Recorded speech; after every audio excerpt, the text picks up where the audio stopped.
हजरात, इंतजार की घड़ियां खत्म हुई। आइए मजमे की इसी कसरत के साथ और मजमे की इसी वकार और तमकीनत के साथ गुजारिश करें एक ऐसी शख्सियत से जो अपने अंदर इल्मी सलाहियत भी रखती है, हालात हाजरा से जो वाकिफकार भी है, मुख्तलिफ जबानों की जानकार, दावती सरगर्मियों को उसात अता करने वाली, मैं खाने कासमियत के होनहार और बाहोश मैं खार हुदा एजुकेशनल एकेडमी अररिया बिहार के डायरेक्टर हजरत मौलाना अब्दुल्ला सालिम चतुर्वेदी कासमी दामत बरकातुम से गुजारिश करते हैं कि हजरत वाला तशरीफ लाएं और अपने मवाइद हसना से मुस्तफीज फरमाएं।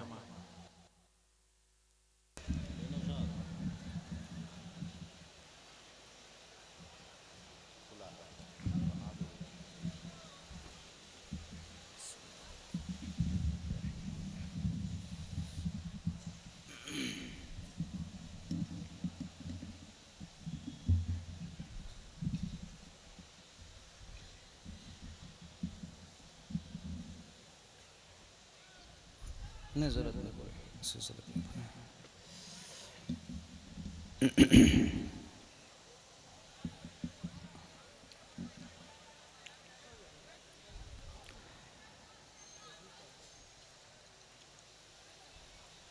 अस्सलामु अलैकुम वरहमतुल्लाहि वबरकातुहू। इन्नल हम्दलिल्लाहि नहमदुहु व नस्तईनुहु व नस्तगफिरुहु व नु'मिनु बिही व नतवक्कलु अलैहि व नऊज़ु बिल्लाहि मिन शुरूरि अनफुसिना व मिन सय्यिआति अमालिना। मन यहदिहिल्लाहु फला मुज़िल्ल लहु व मन युज़लिलहु फला हादिय लहु। वनश्हदु अल्ला इलाहा इल्लल्लाहु वहदहु ला शरीका लहु वनश्हदु अन्न सय्यदना व मौलाना मुहम्मदन अब्दुहु व रसूलुहु। अम्मा बअदु फ़अऊज़ु बिल्लाहि मिनश शैतानिर रजीम। बिस्मिल्लाहिर रहमानिर रहीम।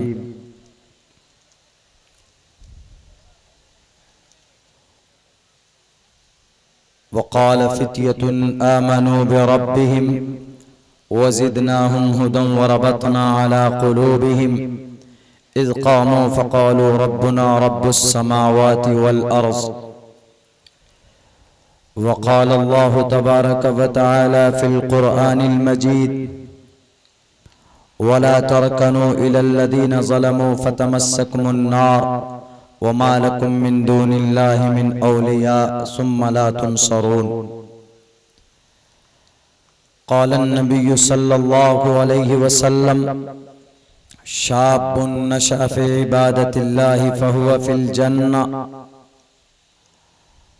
वक़ाल अन्नबिय्यु सल्लल्लाहु अलैहि वसल्लम उन्सुर अख़ाक ज़ालिमन औ मज़लूमन औ कमा क़ाल अन्नबिय्यु अलैहि सलातु वस्सलाम।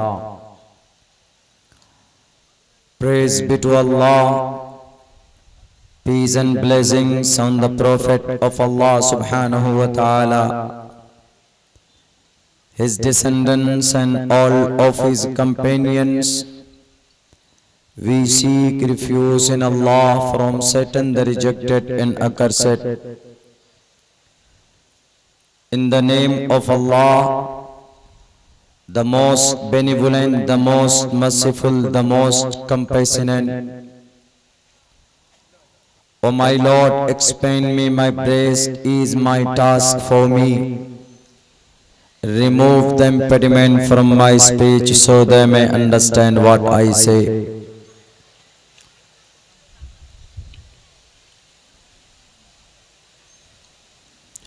वसुदेव सुतं देवं कंसचाणूरमर्दनं देवकी परमानंदं कृष्णां वंदे जगद्गुरु महा।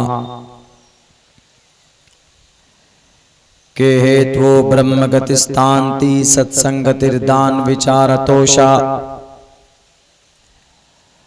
धर्म क्षेत्रे कुरुक्षेत्रे समवेतायुत्सवः। मामकः पाण्डवाश्चैक्यं कुर्वत् संजय कुतस्तु वा कश्मलिदं विस्मये समुपस्थितम् अनार्यजूष्टं कीर्तिकर्मजुनः मात्रमान् पित्रमान् चार्यावान् पुरुषो वैदः प्रशस्ता धार्मिकी विदिति यस्य सामास्मगमः।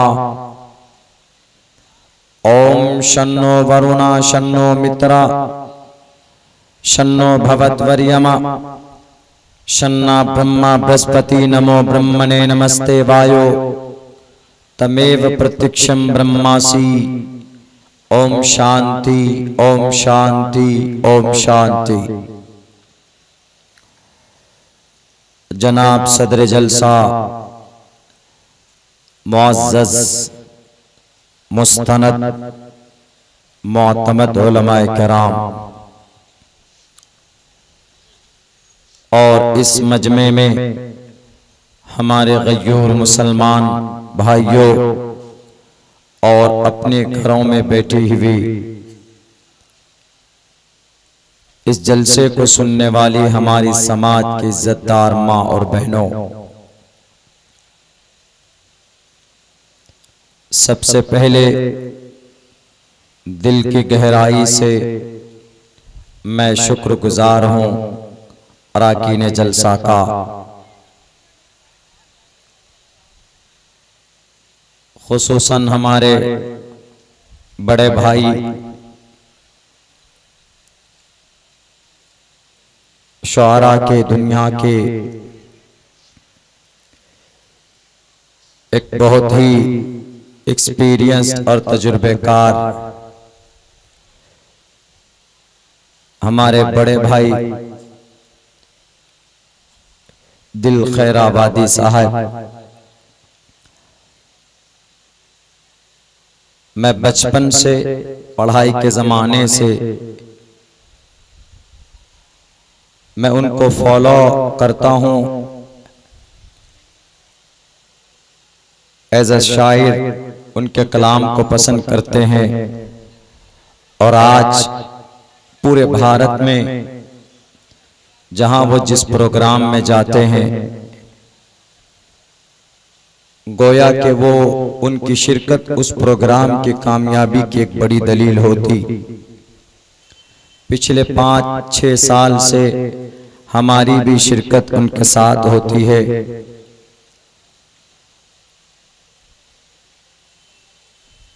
समझने पर मजबूर था कि आखिर क्या है जो लोग उनको ये पसंद करते हैं।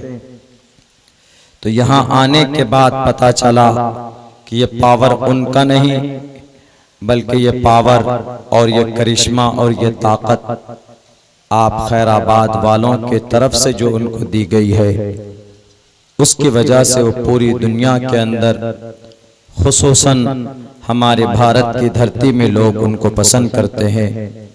वो आपकी दुआओं का नतीजा है। आज आपकी इस धरती पे आने का मौका मिला। 23 मार्च सन 2020 लॉकडाउन से एक दिन पहले यहाँ का प्रोग्राम कंफर्म था, मगर पेंडेमिक की वजह से वो प्रोग्राम कैंसिल हो गया। आज समझिए कि वो उस प्रोग्राम का कज़ा और कफ़ारा दोनों है। मेरे भाइयों, मेरी आवाज़ मुकम्मल तौर पर खुली हुई नहीं है, मगर कोशिश करता हूँ आपका तवज्जो अगर रहा तो यकीनन मैं उस अंदाज में उस तरीके पर बोल पाऊंगा जो मेरी आदत है। और मैं अल्लाह की ज़ात से कभी उम्मीद करता हूँ और दुआ करता हूँ कि अल्लाह तबारक व तआला खुसूसन मुझे वो कहने की तौफीक दे जिस पर मैं मुकम्मल तौर पर अमल कर सकूं।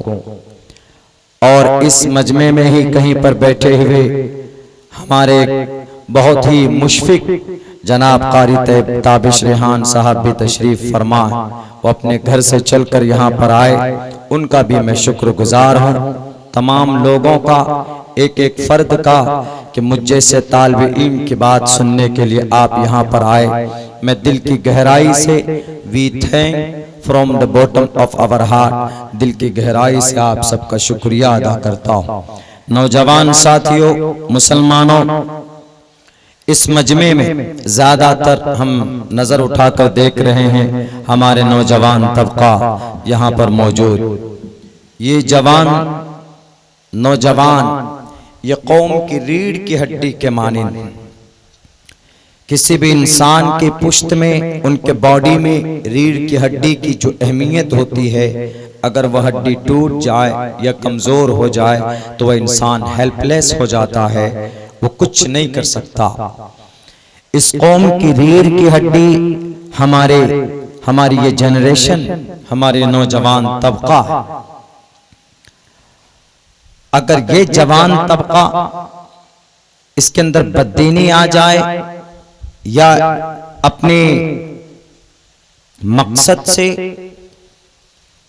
अपने एम से भटक जाए, ये अपनी अहमियत क्या है वो न जाने, तो फिर उस कौम में कोई तरक्की और कोई तब्दीली नहीं आ सकती। जिन्हें आज की तारीख में हम दुनिया की सबसे मजबूत तरीन कौम समझते हैं, ज्यादा नहीं अब से 55 साल पहले की तारीख उस कौम की देख लीजिए, वो दुनिया की मजलूम और दुनिया की गरीब कौम समझी जाती थी।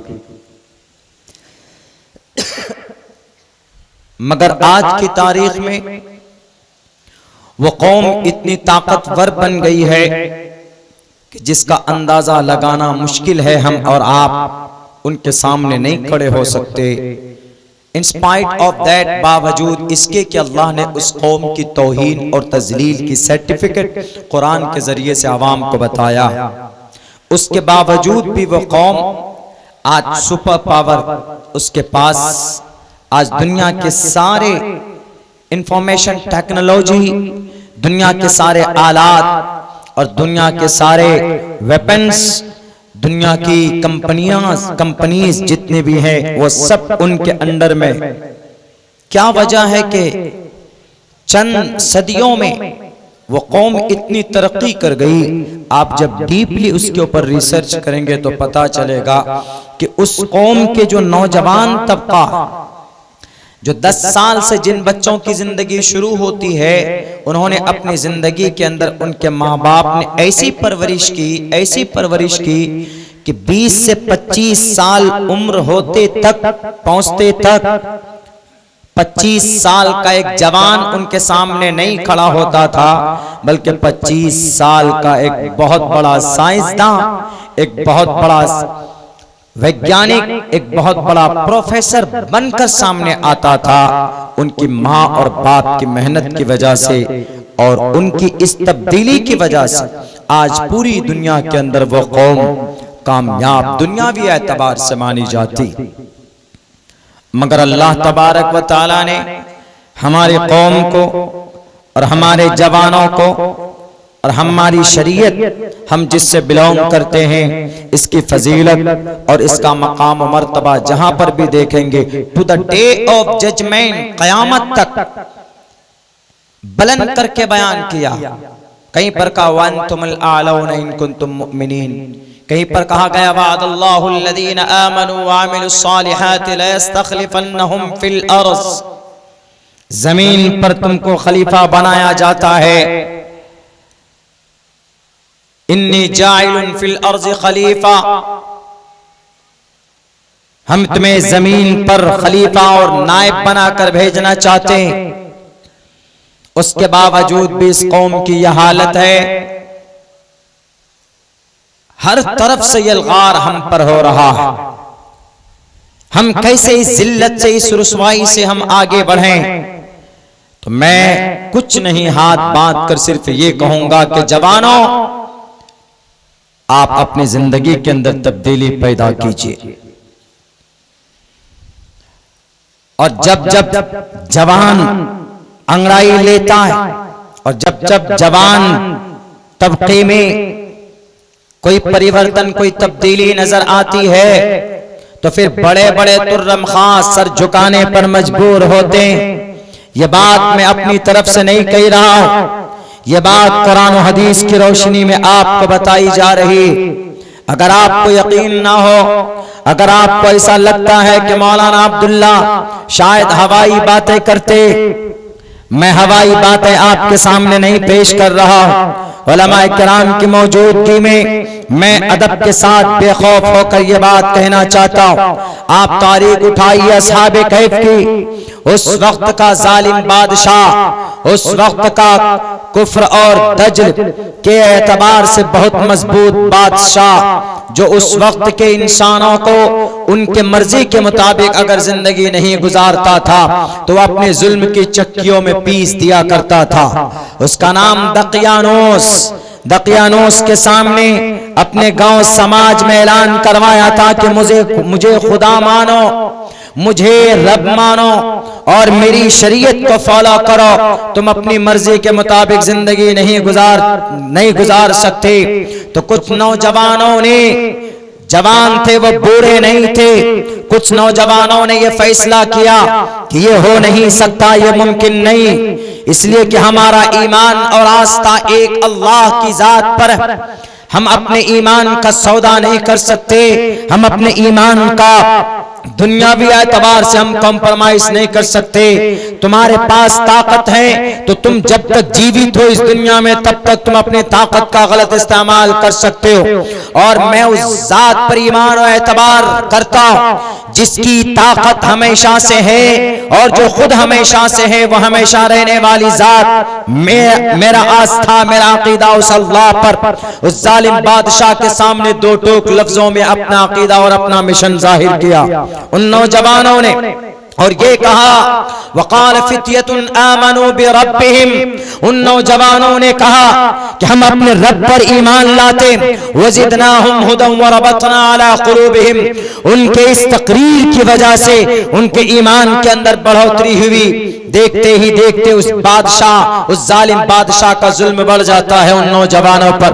वो जवान अपने गांव को छोड़ते, एक दरख्त के नीचे जाकर जमा हो जाते हैं। वहां सब पूरा गिरोह बन जाता है चंद अफराद का, और फिर अल्लाह तबारक व तआला से मदद मांगते हैं कि अल्लाह, हम आपकी वहदानियत को सामने रखकर इस जालिम बादशाह से हमने दुश्मनी मोल ली, ए अल्लाह तू हमारी मदद फरमा। अल्लाह तबारक व तआला के तरफ से मदद हुई। उन नौजवानों को 309 साल तक 309 साल तक उनको सुला दिया गया एक गार में। उसके बाद जब वो वहां से निकलते हैं, वो एक अलग तारीख है, आप देखेंगे असहाबे कहफ का वाकया जब आप पढ़ेंगे, कयामत तक अल्लाह तबारक व तआला ने उन जवानों की जिंदगी जो अल्लाह के लिए कुर्बान की थी, वह कयामत तक के लिए उनका तज़किरा कुरान करीम के अंदर कर दिया। क्या उनकी जिंदगी हमारी जिंदगी से मेल नहीं खाती? अगर आज आपको टोपी पहनना है तो परमिशन लेने की जरूरत, कुछ जालिम चाहते हैं कि आप परमिशन लो, आप कौन सी टोपी पहनोगे और दाढ़ी रखोगे, कौन सा खाना खाओगे। कुछ जालिम कहते हैं कि हमारे मर्जी के मुताबिक तुम्हें जिंदगी गुजारनी पड़ेगी। हम दो टोक लफ्जों में कह सकते, अल्लाह की जात पर भरोसा करते हुए कोई माए का लाल इस धरती पर इब्ने आदम को गुलाम नहीं बना सकता। और फिर हम बिलीव करते हैं अल्लाह पर, हम एतमाद रखते हैं सहाबा किराम की जिंदगी पर। हमारा क्या जुर्म है और जिस मुल्क में हम रहते हैं उस मुल्क का संविधान हमें टोपी ओढ़ने की, हमें नमाज पढ़ने की, हमें अजान देने की परमिशन देता है। हमें कोई रोक नहीं सकता, कोई टोक नहीं सकता। हम मदरसा अगर बनाएंगे, चलाएंगे तो हमको कोई रोकेगा तो रोकने वाला जालिम है, क्योंकि मदरसा चलाने की परमिशन हमको भारत का संविधान देता है, जो कि 1947 को 1949 को कबूल किया गया था। 26 जनवरी 1950 को इस पूरे भारत के अंदर इंप्लीमेंट किया गया था। बिल्कुल सेम वही मेथड जो उन जालिमों का रवैया था कि तुम हमें मानो, हम तुम्हें मानते अपना लीडर, लेकिन अपने धर्म से हम तुम्हारे साथ कभी भी अपने ईमान का कॉम्प्रोमाइज नहीं कर सकते। लाखों करोड़ तुम जुल्म कर लो, हथकंडे अपना लो, मंसूबे बन साजिश के तहत तुम कोशिश करो हमारे मदरसों के असातिज़ा की दीवारों पर बुलडोजर चलाओ, ठीक है मान सकते हैं, लेकिन कभी भी हम अपने कानून के साथ, कानून के खिलाफ और अपने कुरान के कानून के खिलाफ हम नहीं जा सकते इस धरती पर, क्योंकि अल्लाह तबारक व तआला ने हमें पैदा किया अपनी इबादत और भक्ति के लिए। मेरे नौजवानों, मेरे साथियों, आज के जमाने में सेम वही मेथड जो दकियानूस का था, उन्होंने उस नौजवानों को कहा कि तुम नहीं मानोगे हमें खुदा तो तुम्हें तुम्हारा मॉब लिंचिंग कर दिया जाएगा, धमकी दी बाज़ाब्ता। लेकिन उन जवानों ने कहा कि बिल्कुल नहीं, हम अपने अल्लाह की जात पर भरोसा करते हैं और हम अल्लाह को एक मानते हैं, और हम तुमको जो करना है करो, हम तुमको अपना खुदा नहीं मान सकते। फिर अल्लाह की तरफ से कैसी मदद हुई? 309 साल तक सोते रहे उस गार में, 309 साल तक वो सब के सब। उसके बाद फिर बेदार हुए, गए कुछ सामान लेने के लिए, तब उनको पहचान हुआ जिस वक्त वो सोकर उठे तो उस वक्त मुशरिकाना काफिराना हुकूमत नहीं, बल्कि उस वक्त एक तौहीद परस्त कहा जाता है कि उस बादशाह का नाम बीदोसीस था। जिस ज़माने में वो लोग जगे और खाने के लिए किसी को भेजा तो वो पहचान में आए कि नहीं, ये 309 साल पहले ये लोग सोए थे। उनको तब फिर पता चला। फिर एक लंबी चौड़ी एक कहानी है, तफसीर की किताबों में उस वाक़े को हजरत मुफस्सिरीन ने नजरबंद कलमबंद किया है, आप देखेंगे तो आपको पता चलेगा। वो जवान थे, वक़ाल फ़ित्यतुन आमनू बिरब्बिहिम, जवान नौजवान। पता ये चलता है कि जवानी की बड़ी अहमियत है। जवानी को जुए में, शराब में, मोबाइल की सेल्फी में, फेसबुक पेज बनाने में, यूट्यूब चैनल बनाने में इन्वेस्ट नहीं होना चाहिए, बल्कि जवानी आपकी अल्लाह की मर्जी के मुताबिक आपकी गुजरनी चाहिए। क्योंकि जवानी की अहमियत का इस पता चलता है, अल्लाह के नबी की हदीस पढ़िए आपको पता चलेगा। अल्लाह के नबी अलैहिस्सलाम की एक हदीस है, उसमें ये फरमाते वन शबाबिही वन उम्रिही फीमा अफना। बात कंप्लीट हो गई। सवाल किया जाएगा हश्र के मैदान में पूरी उम्र के बारे में कि तुम अपनी उम्र कहां बिता कर आए, बात खत्म। लेकिन नहीं, एक अलग से चैप्टर, एक अलग से सवाल। फिर वन शबाबिही फीमा अबला, जवानी कहां पुरानी करके आए। जवानी को 14 साल से लेकर 53 साल, 50 साल, 45 साल, जो जवानी की जो पीरियड है, जो जमाना, वन शबाबिही फीमा अबला, कहां पुरानी करके आए जवानी। उस वक्त इससे यह पता चलता है कि उम्र के साथ साथ पूरी जिंदगी, the whole life from the childhood and to the end your life, आप अपनी जिंदगी बचपन से लेकर बूढ़े तक, वहां से लेकर मौत तक, इस बीच में जो इंपॉर्टेंट लाइफ है, इंपॉर्टेंट चीज है आपकी जिंदगी की, वो आपकी जवानी। वन शबाबी पूछेगा अल्लाह। There are 5 pillars of Islam, and the first, we believe in God. Alhamdulillah, every person believe in one God. एक अल्लाह पर हमारा आस्था है। The secondly, दूसरे नंबर पर बहुत इंपॉर्टेंट है, to offer salah 5 times a day, नमाज पढ़ना 5 वक्त की जो नमाज फर्ज है 24 घंटे में, इन 24 आवर्स, टू ऑफरिंग सलाह 5 टाइम्स अ डे, नमाज पढ़ना पूरी जिम्मेदारी के साथ। It's your personally response, you are responsible for offering सलाह। 24 घंटे में 5 वक्त की नमाज पढ़ना, यह आपकी मेन जिम्मेदारी।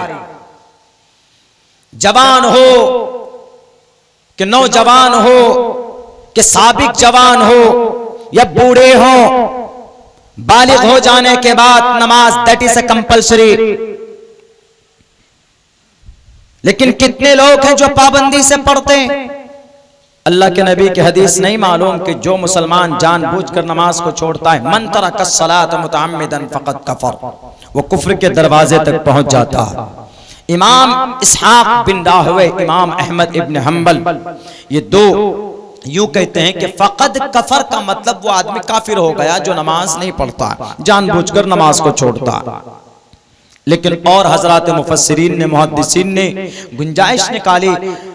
उलमाए अहनाफ यूं फरमाते हैं कि नहीं नहीं, काफिर नहीं होता, बल्कि कुफ्र के दरवाजे तक करीब करीब पहुंच जाता है जो मुसलमान जानबूझकर नमाज को छोड़ता है। मन तरक सलात मुतअम्मिदन फक़द कफर। हमारी मस्जिदें वीरान, जवानों के हाथ में बड़े बड़े मोबाइल, सेल्फी के लिए सबसे खूबसूरत मोबाइल कौन सा, अच्छा मोबाइल कौन सा, वो ढूंढेंगे, ब्रांड ढूंढते हैं, ब्रांड। हैंग कौन सा मोबाइल नहीं करता उसको सर्च करते, यूट्यूब में जाते उसकी रेटिंग देखते। लेकिन मुसलमानों, अल्लाह ने आपको नौजवानों, जिसके लिए ये जवानी अल्लाह तबारक व तआला ने दी है, उसके लिए इस्तेमाल करते हैं अपनी जवानी को।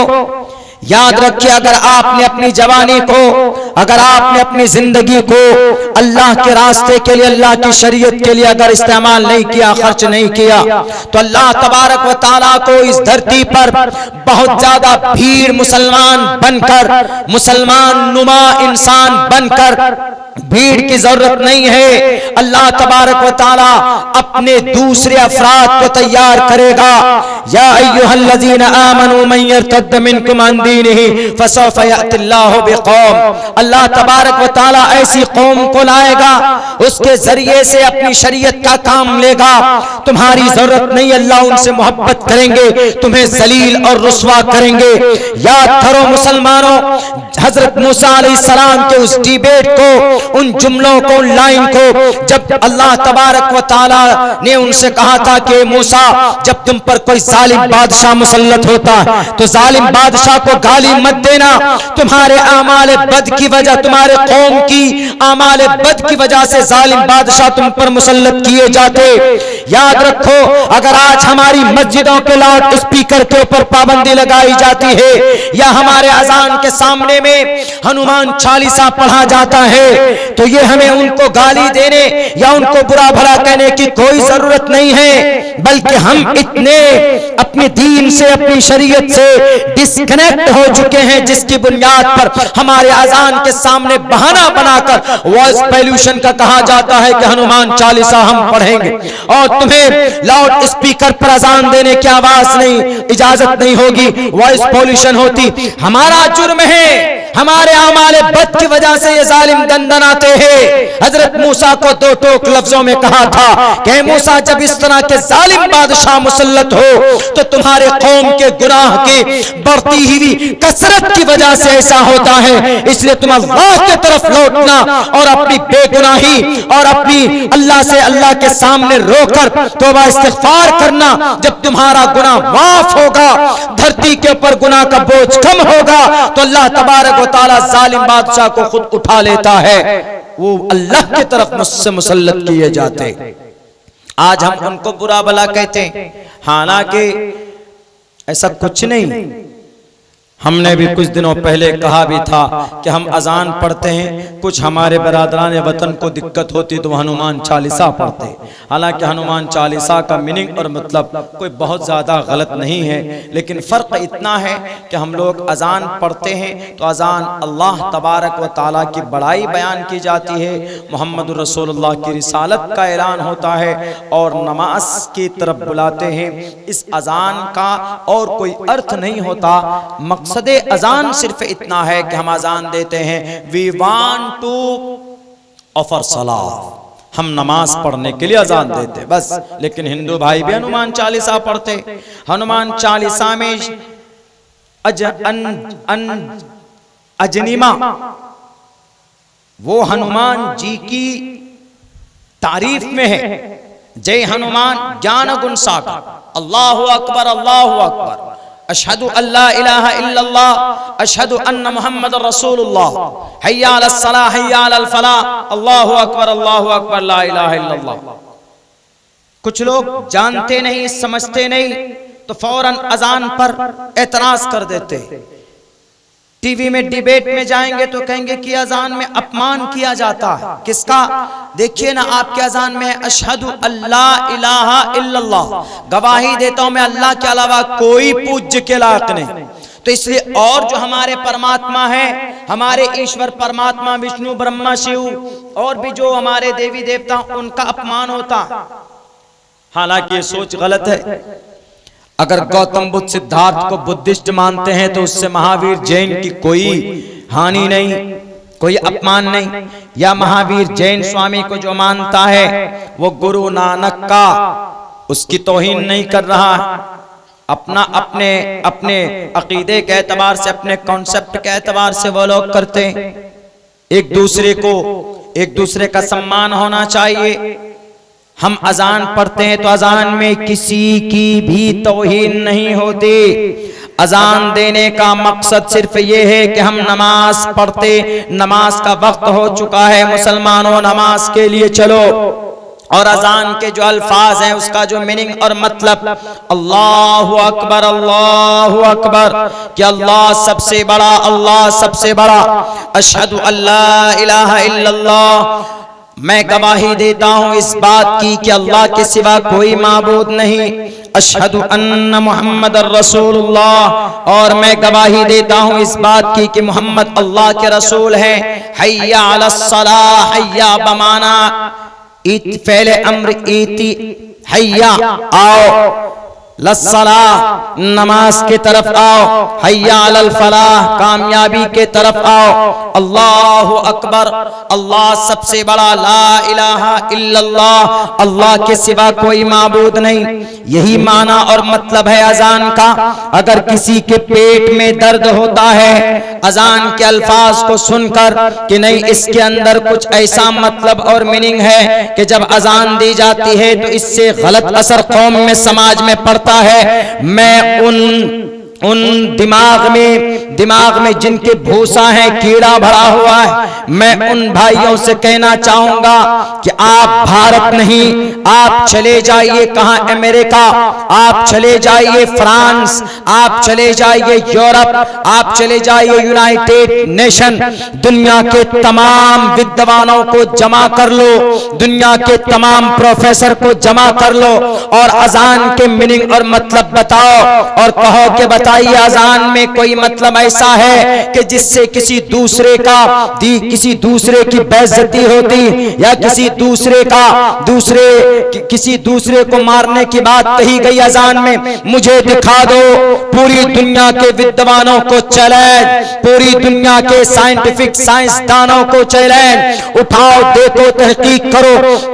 आप हर एतबार से तहकीक कर लीजिए, सर्वे कर लीजिए जनाब ढंग से आप इस अजान की। अगर कोई लफ्ज, अगर अजान की कोई लाइन अगर गलती हो, गलत अगर उससे पैगाम जाएगा तो मैं जलसों में जाता हूं, मैं दिल भाई से भी कहूंगा कि आप अपने अशार में भी लोगों को कहो, कहना कि नहीं अजान का ये मतलब गलत है। सबसे ज्यादा चीख कर मैं कहूंगा, लेकिन आप नहीं दिखा सकते।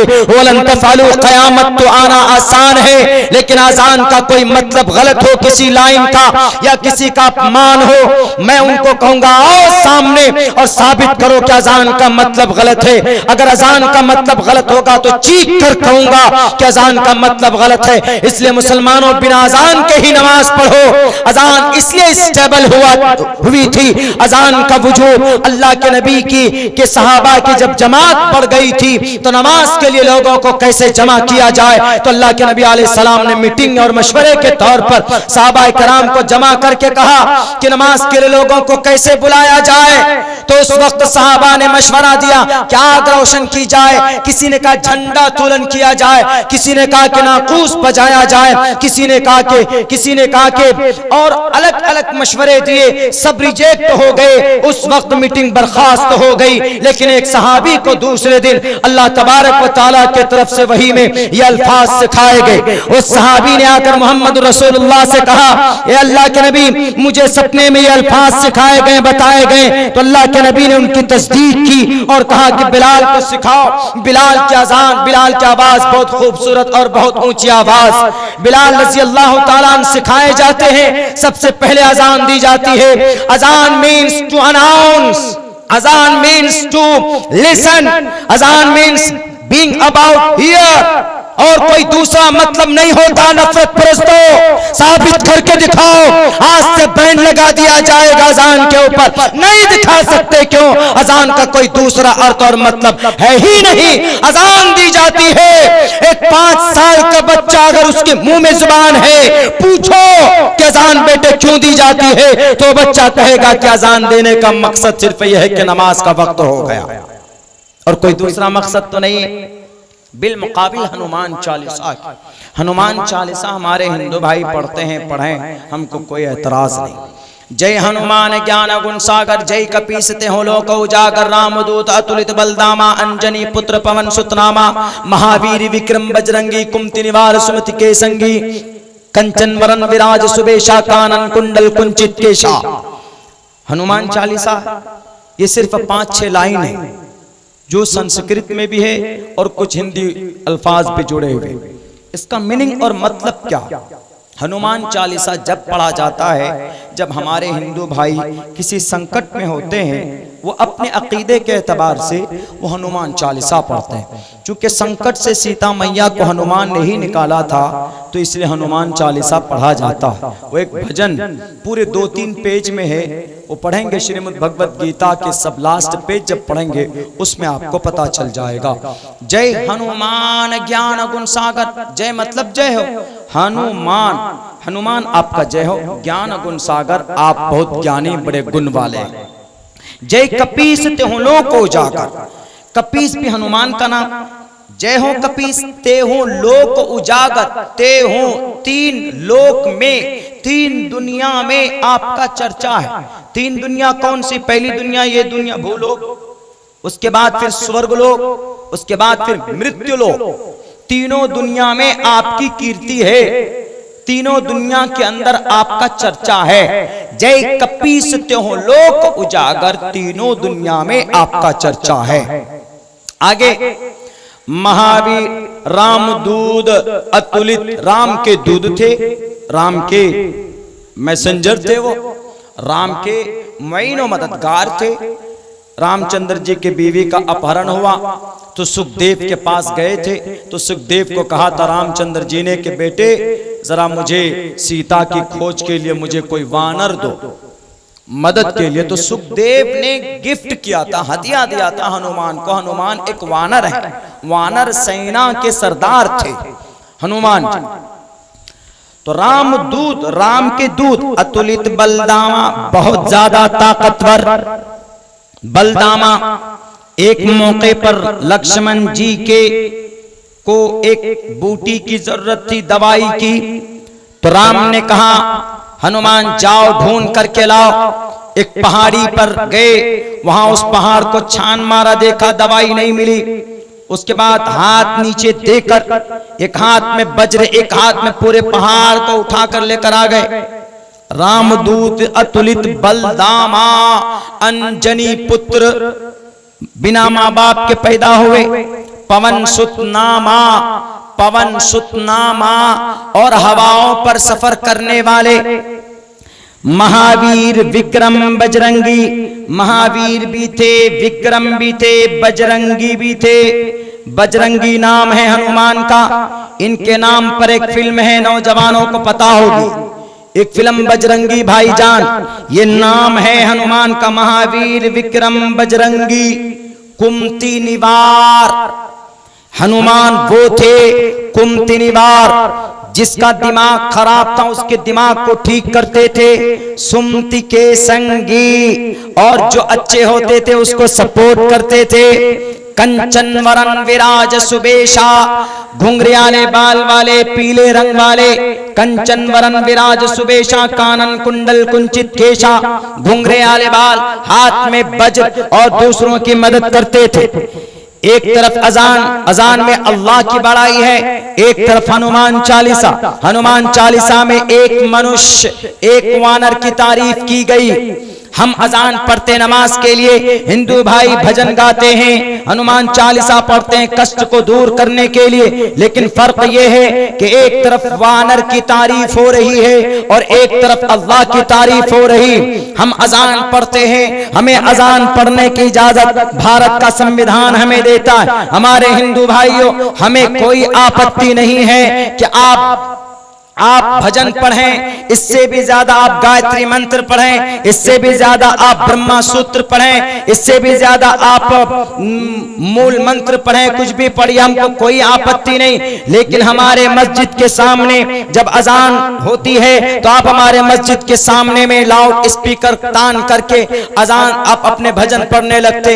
इससे तो ये पता चलता है कि आप भजन इसलिए नहीं पढ़ रहे हैं कि आपकी परेशानी दूर हो। हनुमान जी के सामने आप इसलिए पढ़ रहे हैं ताकि मुसलमानों को कष्ट हो, दिक्कत हो, तकलीफ हो। हम अजान 1450 साल से पढ़ते हुए आ रहे हैं। भारत नहीं, पूरी दुनिया के अंदर अगर किसी को तकलीफ होती है अजान से, वो बताए तकलीफ क्यों होती। अगर वो ये कहेगा कि आवाज बहुत होती, तो आवाज तो ये कार में जो हॉर्न होते उससे भी आवाज होती है, जब शादी ब्याह में डिस्को डांस डीजे चलाते उससे भी आवाज होती है, और जनाब प्रोग्राम होते हैं, बड़ी बड़ी कॉन्फ्रेंसें होती है, बड़े बड़े साउंड लगाए जाते उससे भी उसकी आवाज से भी तकलीफ होती है।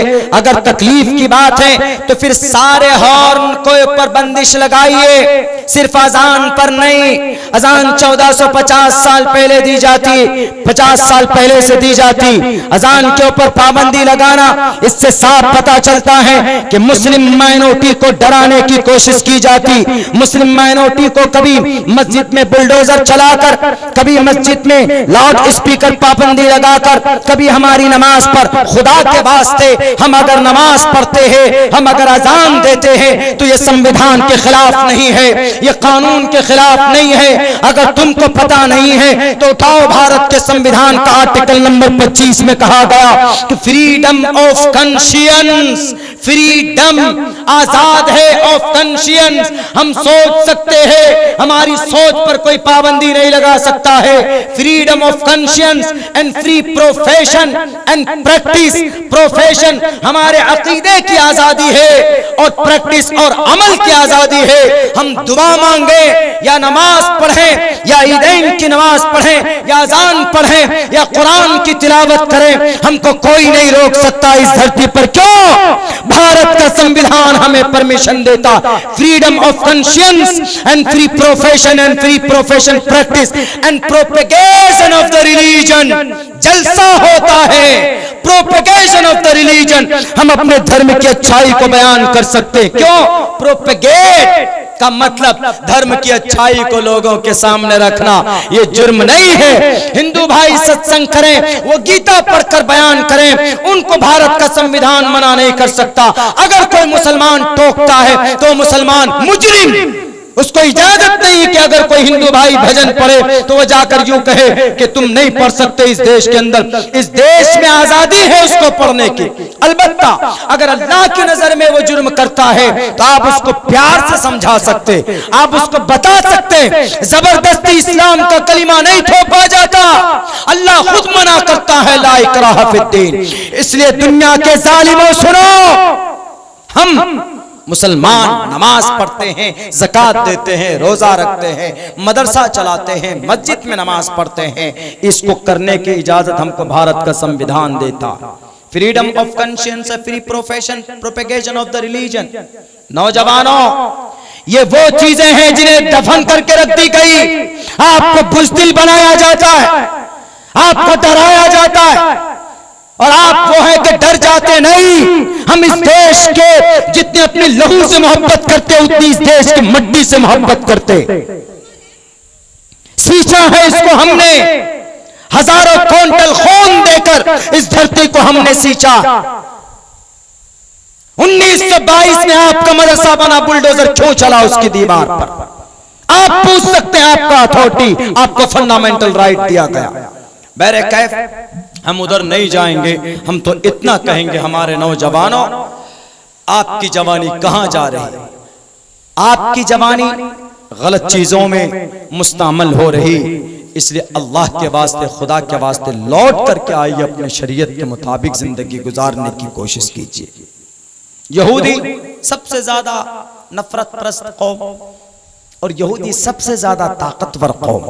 यहूदी के बारे में कुरान में कई जगह पर उनकी जिल्लत और मस्कनत को बयान किया, ज़ुरिबत अलैहिम ज़िल्लत वल मस्कना बयान किया। लेकिन आज की तारीख में मैंने हवाला दिया था, सबसे ज्यादा मजबूत ताकतवर कौम अगर कोई कौम है तो वो कौन सी कौम? वो यहूदी। और सबसे ज्यादा गुलामी की जिंदगी गुजारने वाले अगर कोई कौम थी तो वो यही कौम यहूद। 6 लाख यहूदियों को तो गैस के चेंबर में बैक वक्त तो उसने मारा था, हिटलर ने मारा था, गुलामी करती थी। मगर आज दुनिया इनके कब्जे में। क्यों? कौन सी मेहनत की इन्होंने?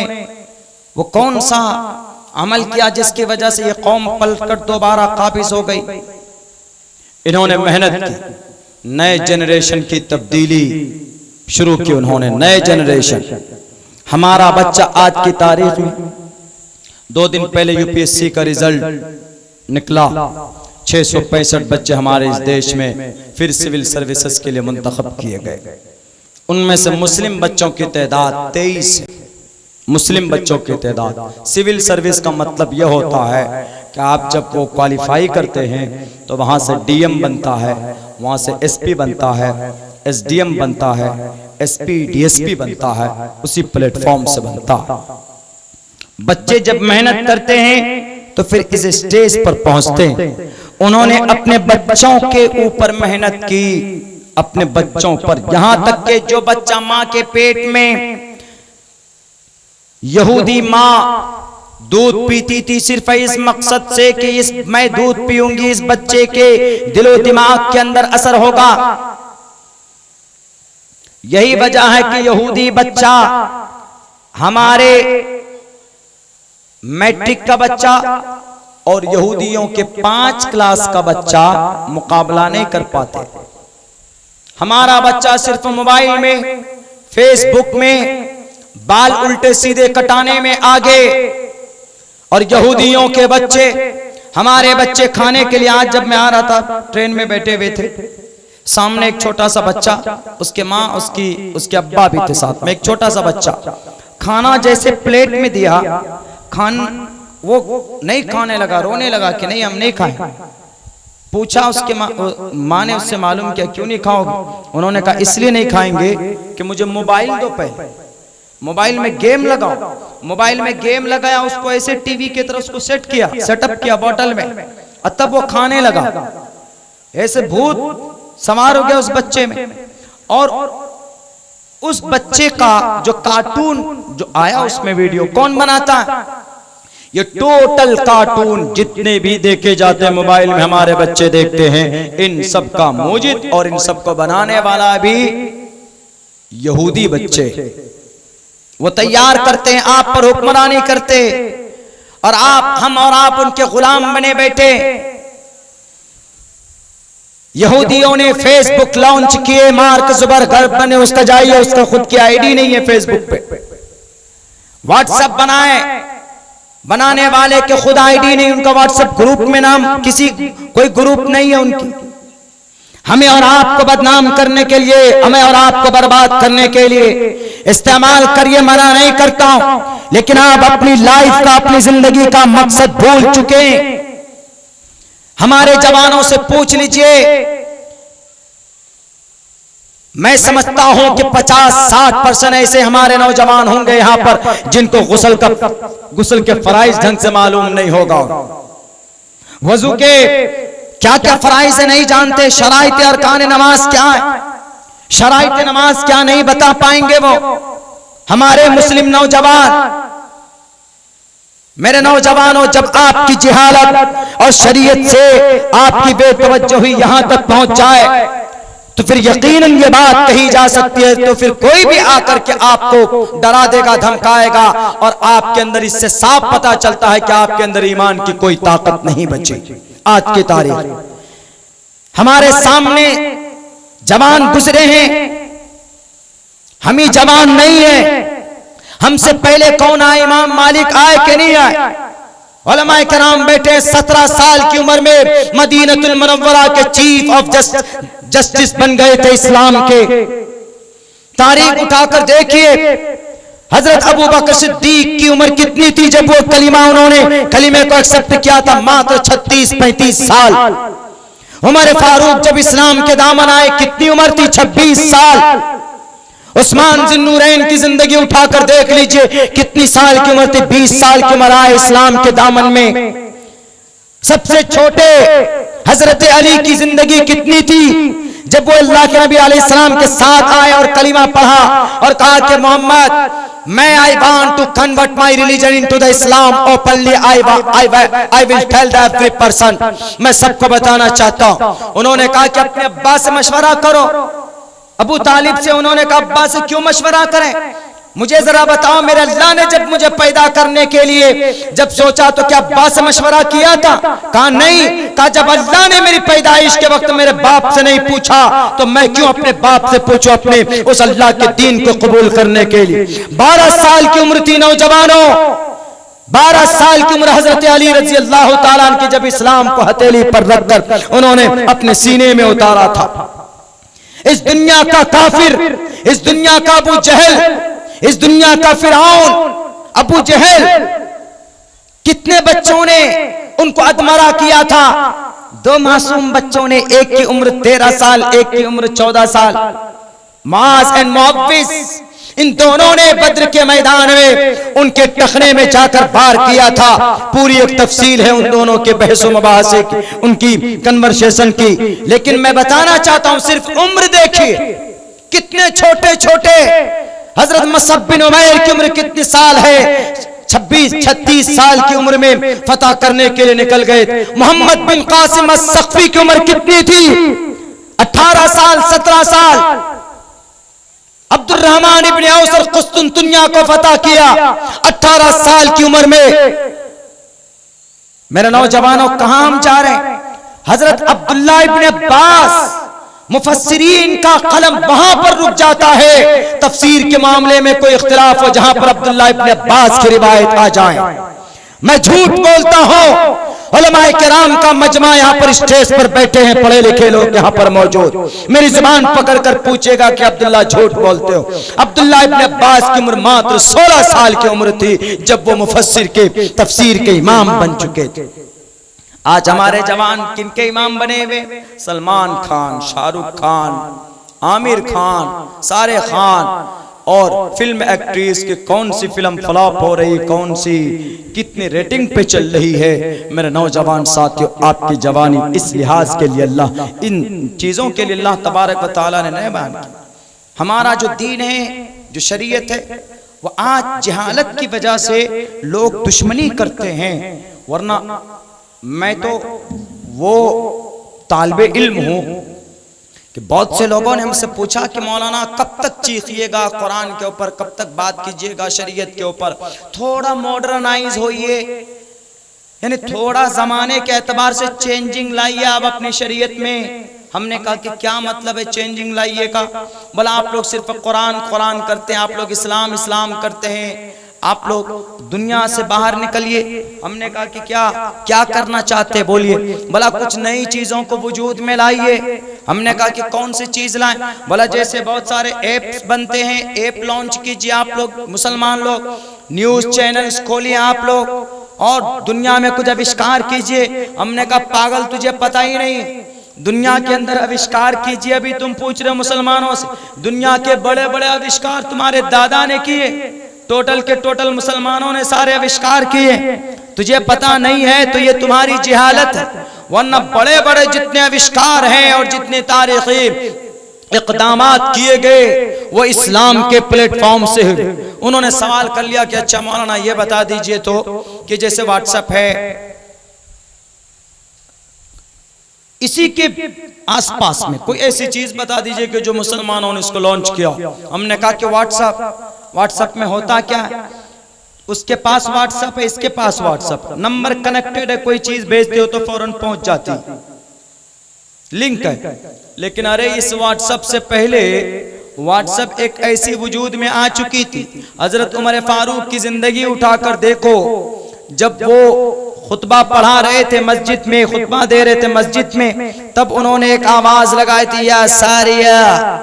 आवाज फौरन पहुंची थी हजरत सारिया को, हजारों सैकड़ों मील दूर, और फौरन चंद सेकंड में, यहाँ तो तुम्हारा नेटवर्क ना है तो तुम्हारा व्हाट्सएप नहीं चलेगा, डाउनलोड नहीं होगा, तुमने भेजा क्या, वहां तो फौरन चंद सेकंड में आवाज पहुंचा दी गई सारिया के उस लश्कर के पास, उनके अफराद, उनकी जमात के पास। हजरत अबू बकर बोले यहाँ, फौरन आवाज वहां पर पहुंच गई। हमने कहा कि व्हाट्सएप इन्हीं को देख करके लॉन्च किया है, कोई नंबर नहीं था जियो का या एयरटेल का, सब फ्री में, कोई कनेक्शन नहीं, कोई डिवाइस नहीं, कोई मोबाइल नहीं, फौरन आवाज लगाई, अल्लाह तबारक व तआला ने आवाज पहुंचा दी।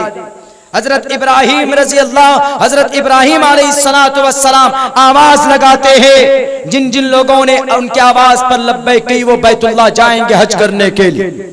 आओ तुम्हारा व्हाट्सएप तो अब आया, नहीं मानोगे तो ये कैमरा, इस कैमरे में लेंस लगता है, बर्निंग गिलास बोलते हैं उसको।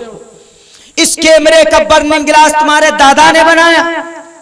इस कैमरे के अंदर बर्निंग गिलास को वजूद में लाने वाले का नाम कौन? इब्ने हैसम, कुरान पढ़ने वाला। दकियानूसी मत कहो हमें। 8 प्लानेट है, छठे प्लानेट को खोज कर निकालने वाला कौन? इब्ने हैसम। इल्जाम लगता है कुरान पर, शरीयत पर, मुसलमानों पर कि नहीं जनाब ये मुसलमान तो बड़े ओल्ड एज जहन के हो गए, ये मुसलमान तो बड़े पुराने ख्यालात के हो गए। एक आदमी ने पूछा कि मौलाना आपके कुरान में कहीं पर हवाई जहाज का तस्करा है, बुलेट ट्रेन का तस्करा है? हमने कहा कि अरे बुलेट ट्रेन से भी ज्यादा रफ्तार, तेज रफ्तार सवारी का तस्करा है, पागल तुमको समझ में नहीं आता। उन्होंने कहा कहाँ है बताइए तो। हमने कहा कि बुलेट ट्रेन तो तुम्हारे, हवाई जहाज तो अभी कुछ सालों पहले लॉन्च हुआ है, 1 घंटे में 1000 किलोमीटर तुम्हारा हवाई जहाज चलेगा, उससे ज्यादा नहीं चल सकता है नॉर्मली हवाई जहाज जो एयरलाइन होते। लेकिन हमारे नबी ने तो वो सवारी की, बैतुल्लाह से लेकर, हरम से लेकर बैतुल मक़दिस तक, वहां से लेकर कहां तक, बैनस समाई वल अर्ज़, जन्नत जहन्नम का पूरा आप अलैहिस्सलातु वस्सलाम ने सैर किया है। और आप आए चंद सेकंड में, और उस घोड़े पर अश्वमाशुकमारुहा देवदत्तम जगतपति असिनास दूदमन मट्टेश्वर्य गुणन्विता अश्वमाशुकमारुहा, तेज रफ्तार सवारी पर बैठे मोहम्मद। सुब्हानल्लज़ी असरा बिअब्दिही लैलन मिनल मस्जिदिल हराम इलल मस्जिदिल अक़सल्लज़ी बारकना हौलहू लिनुरियहू मिन आयातिना। उस बुर्राक की रफ्तार क्या थी? उस बुर्राक की सवारी, उसकी रफ्तार, उसकी स्पीड कितनी थी पता है? दुनिया के अंदर आज तक कोई सवारी ऐसी पैदा नहीं हुई जो उस बुर्राक की स्पीड को कवर कर पाए, उसका मुकाबला कर पाए। उसकी स्पीड इतनी थी जितनी इंसान की निगाह जाती थी उतनी उसके एक कदम पड़ते थे वहां पर। पूछो अमेरिका वालों से, तुम्हारे पास है इतनी हाई स्पीड कोई एयरलाइन या कोई ऐसे वेपन जिसके जरिए से तुम इतनी तेज स्पीड से तुम सवारी कर सको, सफर कर सको? नहीं कर सकते। 1450 साल पहले अल्लाह तबारक व तआला ने कुरान करीम के अंदर दुनिया के तमाम हाई स्पीड ट्रैवलिंग एजेंसीज को चैलेंज करते हुए कहा कि हवाई जहाज बना लो तुम कभी भी बुर्राक के रफ्तार को नहीं पहुंच सकते। तुम सैटेलाइट बना लो, तुम बुर्राक के रफ्तार को नहीं पहुंच सकते। तुम जनाब रॉकेट बना लो, बुर्राक के रफ्तार को नहीं पहुंच सकते। बुलेट ट्रेन बना लो, बुर्राक के रफ्तार को नहीं पहुंच सकते। अल्लाह ने तो 1450 साल पहले इन तमाम चीजों का आविष्कार कर दिया।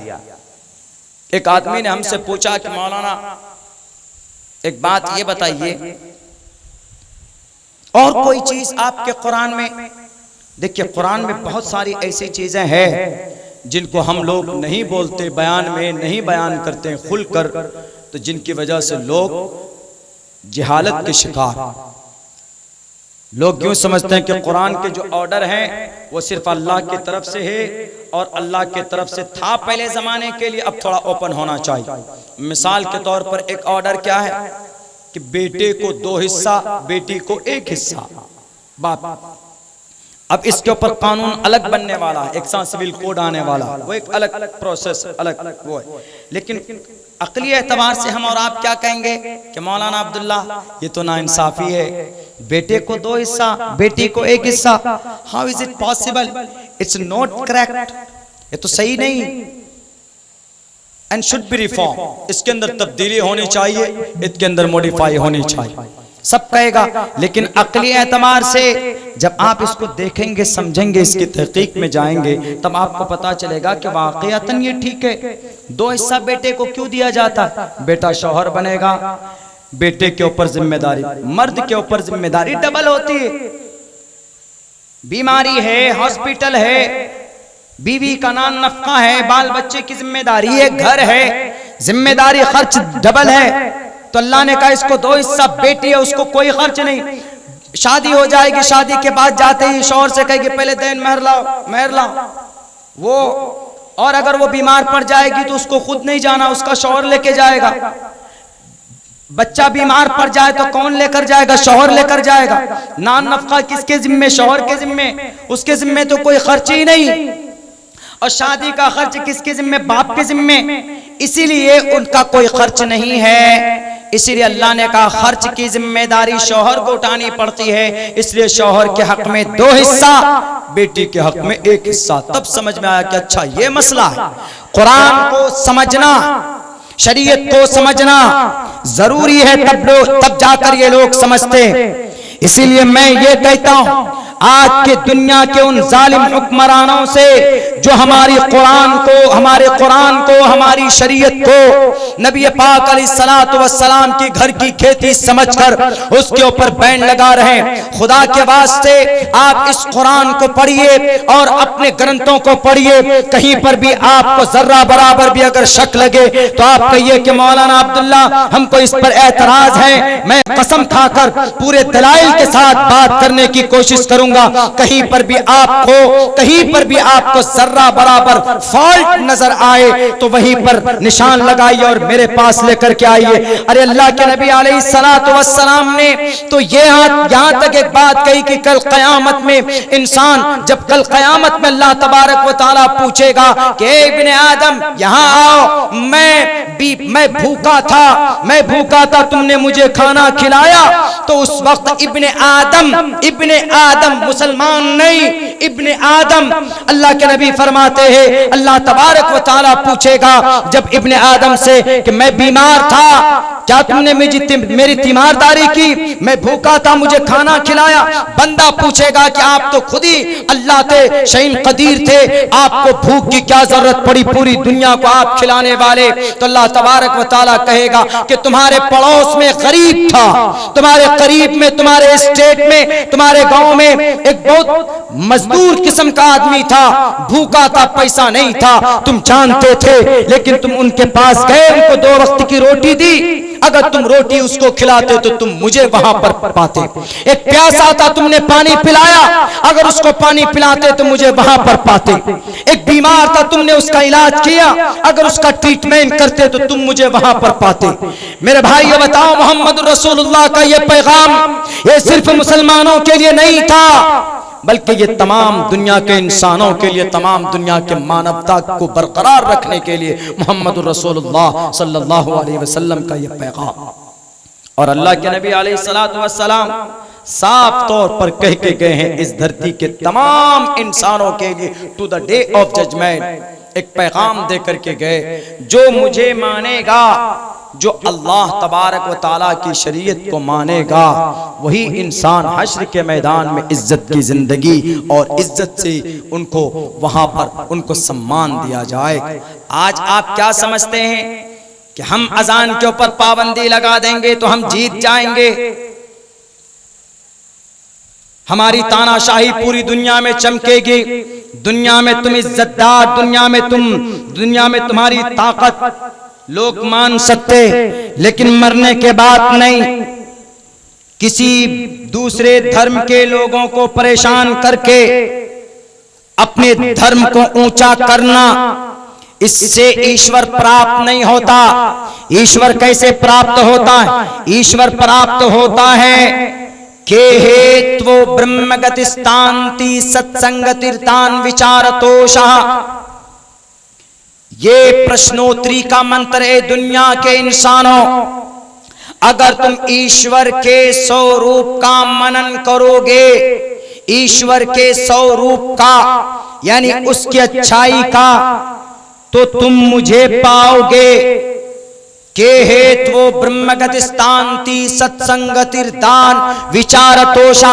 सत्संग करोगे, सत मतलब सच्चा, सत्संगत, सत मने सच्चा, संगत मतलब मजलिस यानी जलसा करोगे, सत्संग करोगे, उसमें ईश्वर का अच्छा नाम लोगे, तो तुम मुझे प्राप्त करोगे, तुम मुझे, मैं तुमको मिल जाऊंगा वहां पर। के हेत्वो ब्रह्मगतिस्तान्ति सत्संगतिर्दान विचारतोषा। उत्तर प्रदेश के लाल बुजक्कर साहब सुनिएगा, प्रश्नोत्तरी का मंत्र है ये। प्रश्नोत्तरी एक बुक है जो जल्दी मिलेगी नहीं, बड़े बड़े गुरुओं को मालूम नहीं, ये अलग से बनाई गई है किताब। प्रश्नोत्तरी में कहा गया, ईश्वर को प्राप्त करना चाहते हो तो किसी को दुख देकर नहीं, किसी को तकलीफ देकर नहीं, किसी की मस्जिद पर बुलडोजर चलाकर नहीं, किसी की मस्जिद मदरसे की दीवार को गिराकर नहीं, या किसी इंसान को ठेस पहुंचाकर नहीं, या किसी की टोपी और दाढ़ी देखकर उसके टोपी और दाढ़ी को पकड़कर मजबूरन किसी नारा लगाकर आप अपने धर्म को बुलंद नहीं कर सकते। बल्कि अगर ईश्वर को प्राप्त करना चाहते हो तो साफ लफ्जों में कहा, के हेत्वो ब्रह्मगतिस्तान्ति सत्संगतिर्दान विचारतोषः। ईश्वर के नाम का मनन करो, तुमको ईश्वर मिलेगा। हमारा कुरान क्या कहता है? हमारा कुरान ये कहता है कि अल्लाह के करीब होना है। अगर तुमको अल्लाह तबारक व तआला को हासिल करना चाहते हो तो वज़क्किर फ़इन्न ज़िक्रा तनफ़उल मुमिनीन। अल्लाह के नाम का जिक्र कीजिए, तनफ़उल मुमिनीन, ईमान वालों को नफा देता है। नमाज पढ़िए, जब नमाज पढ़ते हैं आप सजदे में जाते हैं तो अल्लाह के करीब हो जाते हैं। आप अल्लाह से दुआ कीजिए कि अल्लाह मेरी ये परेशानी है, मेरी ये दिक्कत है। आप अपनी नमाजों में सजदे में जाइए, जब बंदा सजदा करता है तो अल्लाह के बहुत बहुत करीब होता है, बहुत करीब होता है।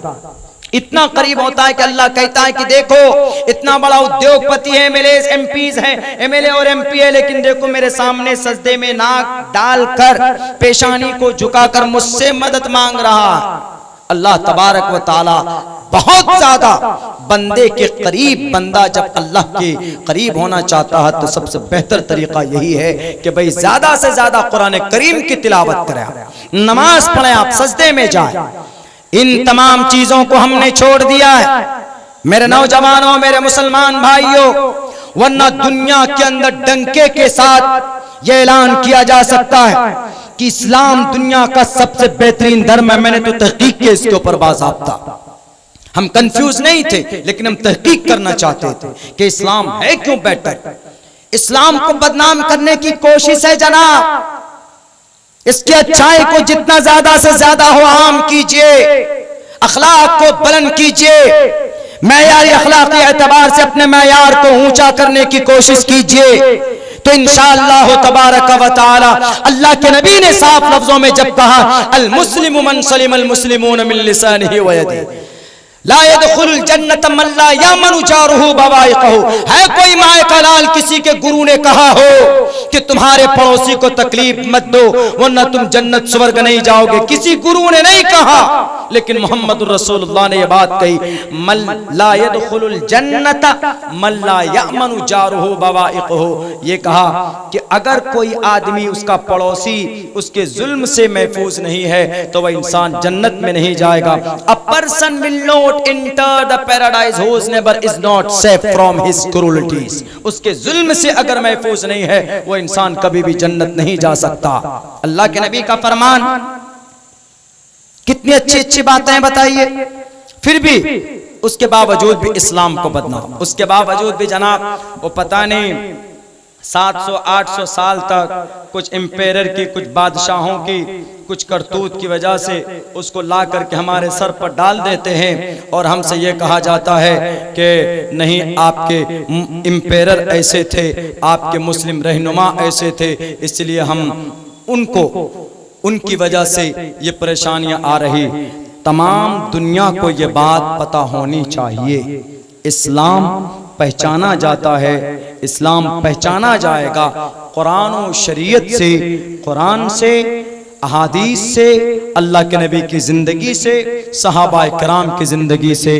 कुरान करीम मुसलमानों की पर्सनल लाइफ से नहीं पहचाना जा सकता। क्यों? मुसलमान गलत भी करता, शराब भी पीता, जिना भी करता, तो मुसलमान की जिंदगी इस्लाम के लिए जजमेंट नहीं है। हमारे लिए ऑथेंटिक, हमारा रोल मॉडल हमारा कुरान, हमारी शरीयत, मोहम्मद रसूलुल्लाह की जिंदगी, और कुछ नहीं। आपके सामने एक ऐतिहासिक बात रखूंगा मैं, लेकिन जो लोग ये समझते हैं कि नहीं जनाब, इस्लामिक शरीयत जो है ये दुनिया की जदीद तरक्की में रुकावट, मैं दो लफ्जों में कहना चाहता हूं कि तुम जाहिल हो, अनपढ़ हो, गवार। ये कुरान तिलावत की किताब नहीं है, ये कुरान इबादत की किताब नहीं है, ये कुरान हाफिज कुरान के मर्तबे को बढ़ाने के लिए नहीं है, बल्कि इस कुरान में दुनिया के तमाम टेक्नोलॉजी छुपे हुए, दुनिया के अंदर डॉक्टरेट जो बड़ा माना जाता है, पीएचडी की डिग्री होल्डर कोई होता है तो सम्मान दिया जाता है, वो इसके अंदर वो सारे आर्टिकल और मज़ामीन मौजूद। एक उदाहरण देता हूं, अब से पहले मैंने बयान किया था, जदीद साइंस का क्या मानना है कि जमीन भी घूमती है, आसमान भी, और ये सूरज चांद सितारे सब घूमता है, ये सारे सैयारे अपने अपने मदार पर घूमते। इससे पहले क्या अकीदा था? इससे पहले कदीम साइंस का यह अकीदा था कि जमीन सिर्फ घूमती है, सूरज चांद नहीं घूमता। 1800 साल से एक झगड़ा था इस जमीन के ऊपर, लेकिन इस झगड़े को किसने हल किया? इसी कुरान ने हल किया। कौन हल किया? किसके जरिए? Albert Einstein. पूछिए प्रोफेसर से, अल्बर्ट आइंस्टाइन कौन? 1915 में अल्बर्ट आइंस्टाइन ने जदीद साइंस की बुनियाद डाली। उस वक्त अल्बर्ट आइंस्टाइन ने कहा कि जमीन नहीं घूमती, आसमान में जो सैयारे, सूरज और चांद, ये अटके हुए नहीं, सारे सैयारे और सितारे अपने अपने मदार पर घूमते। जब उन्होंने ये थ्योरी लॉन्च की, ये जदीद साइंस का मानना, लोगों ने सवाल किया कि अल्बर्ट आइंस्टाइन आपने कैसे कहा? उन्होंने कहा मेरे पास दलील मौजूद। कहा बताइए क्या दलील? उन्होंने बाइबल पेश नहीं किया, उन्होंने ऋग्वेद पेश नहीं किया, उन्होंने मनुस्मृति को पेश नहीं किया, उन्होंने अहद जदीद के मता, मरकस, लूका, यूहन्ना, बरनयास को पेश नहीं किया। मुसलमानों, उन्होंने अगर पेश किया, दलील में कोई चीज पेश की उन्होंने, तो उन्होंने कुरान करीम की आयत पेश की। उन्होंने कहा कि सारे सैयारे सितारे अपने अपने मदार पर घूमते। जो झगड़ा 1800 साल से हल नहीं हो रहा था, उस झगड़े को चंद सेकंडों में हल करने वाला अल्बर्ट आइंस्टाइन, और किसके जरिए से? कुरान के जरिए से। और उन्होंने पढ़कर सुनाया, हुवल्लज़ी खलक़ल लैला वन्नहार वश्शम्स वल क़मर कुल्लुन फी फ़लकिन यस्बहून। दुनिया के लोगों, साइंसदानों, 1800 साल से जो झगड़ा हल नहीं हुआ था, देखो कुरान कहता है, और ये वो कुरान है जो 1450 साल से आज तक एक नुक्ता, एक ज़ेरो ज़बर में कोई तब्दीली, कोई तगय्युर नहीं है। ये कुरान ट्रूथ है, यूनिवर्सल ट्रूथ है। इसलिए हम ये अकीदा रखते हैं कि ये आसमान भी, जमीन भी, चांद भी, जुपिटर भी, मार्क भी, मून भी, और जनाब वीनस भी, ये सब के सब अपने अपने मदार पर चक्कर लगाते हैं। 1800 साल बाद अगर किसी ने झगड़े का हल किया तो पूछो चाइना वालों से, अमेरिका से, पूछे लाल बुजक्करों से, नफरत परस्त से, नफरत के सौदागरों से, इस देश के जनाब वो लकड़ी के चश्मे लगाकर अनभक्तों से, कुरान को दकियानूसी समझने वालों से पूछो कि 1800 साल से झगड़ा खत्म करने वाली किताब का नाम कुरान है, और इस कुरान का ये मेथड पेश करने वाला अब्दुल्ला सालिम नहीं है, अल्बर्ट आइंस्टाइन है, जो कि जदीद साइंस का बानी है। उसने पेश करके 1800 साल पुराना झगड़े को खत्म किया। इसी कुरान का पैगाम है कि बेटी को पर्दे में रखोगे तो उसकी इज्जत महफूज होगी, उसका सम्मान होगा। कुरान का कोई ऑर्डर इंसान की तरक्की के ऊपर रुकावट नहीं डालता है, बल्कि कुरान के ऑर्डर को फॉलो किया जाए तो इंसान और तेजी के साथ तरक्की के मनाजिल को तय करता। मेरे भाइयों, एक एग्जाम्पल, एक डॉक्टर था जिसका नाम तेजसन था। उसने एक थ्योरी लॉन्च की। उन्होंने ये कहा कि इंसान को अगर कैंसर हो जाए, इंसान को अगर कोई जगह बॉडी के अंदर में गोश्त खराब हो जाए तो उस गोश्त को निकाल कर दूसरा आर्टिफिशियल गोश्त लगा देते हैं, उसमें इंजेक्शन डालते हैं ताकि वो पार्ट्स उसके सही हो जाए। ये थ्योरी उन्होंने लॉन्च की। कहां? थाईलैंड के उस डॉक्टर का नाम तेजसन, जियांग माई यूनिवर्सिटी थाईलैंड का उस डॉक्टर का ये कॉन्सेप्ट। किसी ने कहा कि डॉक्टर तेजसन साहब ये थ्योरी तो आपका नहीं लगता। कहा मेरी थ्योरी है ये, मैंने खून पसीना बहाकर, मैंने 25 साल की जिंदगी में मेहनत करके मैंने इस थ्योरी को जन्म दिया है, मैंने इसको बनाया। उन्होंने कहा कि अच्छा आप खाल क्यों काटते हैं, गोश्त क्यों निकालते हैं? उन्होंने कहा कि जब वो गोश्त सड़ जाता है, हड्डी असरअंदाज, हड्डी को नुकसान पहुंचने वाला होता है, तो हम उस गोश्त को निकाल कर फेंकते हैं, दूसरा गोश्त लगाते हैं ताकि दवाई दें तो वह दवाई असर करे। और कैंसर का उमूमन इलाज यही दिखाया जाता है पार्ट्स ऑफ बॉडी में। उन्होंने कहा कि ये इलाज आपका नहीं है सर। कहा कि किसका है? कहा कि कुरान का। कहा कुरान का? कुरान क्या है? कहा कि कुरान है sir, it is oldest book and 1400 years ago that has been sent down to the earth on the people and whose person name, his name was Prophet Muhammad sallallahu alaihi wasallam। उसके ऊपर उस कुरान को नाजिल किया गया। कहा कि हमारी ये थ्योरी कुरान में कैसे आया? कहा कि है कुरान में, बिल्कुल सेम आप ही की थ्योरी की तरह। कहा बताइए तो। जब कुरान पढ़कर बताया इन्नल्लज़ीना कफरू बि आयातिना सौफा नुस्लीहिम नारा कुल्लमा नज़िजत जुलूदुहुम बद्दलनाहुम जुलूदन गैरहा लियज़ूक़ुल अज़ाब। क्या है इसका मतलब? अल्लाह की निशानियों का जो इनकार करेगा, सौफ़ नुस्लीहिम नारा, अन करीब हम उसको आग में डालेंगे। और जब आग में डालने के बाद इंसान की बॉडी, इंसान बदन का गोश्त और उसकी खाल जब जल जाएगी तो उस खाल को निकाल लेंगे। क्यों? दूसरी खाल चढ़ाएंगे। सौफ़ नुस्लीहिम नारा कुल्लमा नज़िजत जुलूदुहुम बद्दलनाहुम जुलूदन गैरहा, दूसरी खाल उस पर चढ़ाएंगे ताकि उसको आग में डालेंगे तो असर हो, दर्द हो। सेम वही पैटर्न है डॉक्टर का, ताकि दवाई डालें तो असर हो, दूसरी खाल डालते। अल्लाह ने 1450 साल पहले कुरान में बयान किया। जदीद साइंस देखिए, कुरान में जदीद साइंस, जो लोग जदीद साइंस के मुनकिर है कि कुरान ये सिर्फ अहकामात की किताब है, कुरान अहकामात की किताब नहीं है। कुरान में साइंस है, कदीम साइंस, जदीद साइंस, टेक्नोलॉजी, सब कुछ है कुरान में। देखो तो सही, पढ़कर तो देखो, दुश्मनी को पसे पुष्ट डालकर कुरान को ओपन करके तो देखो।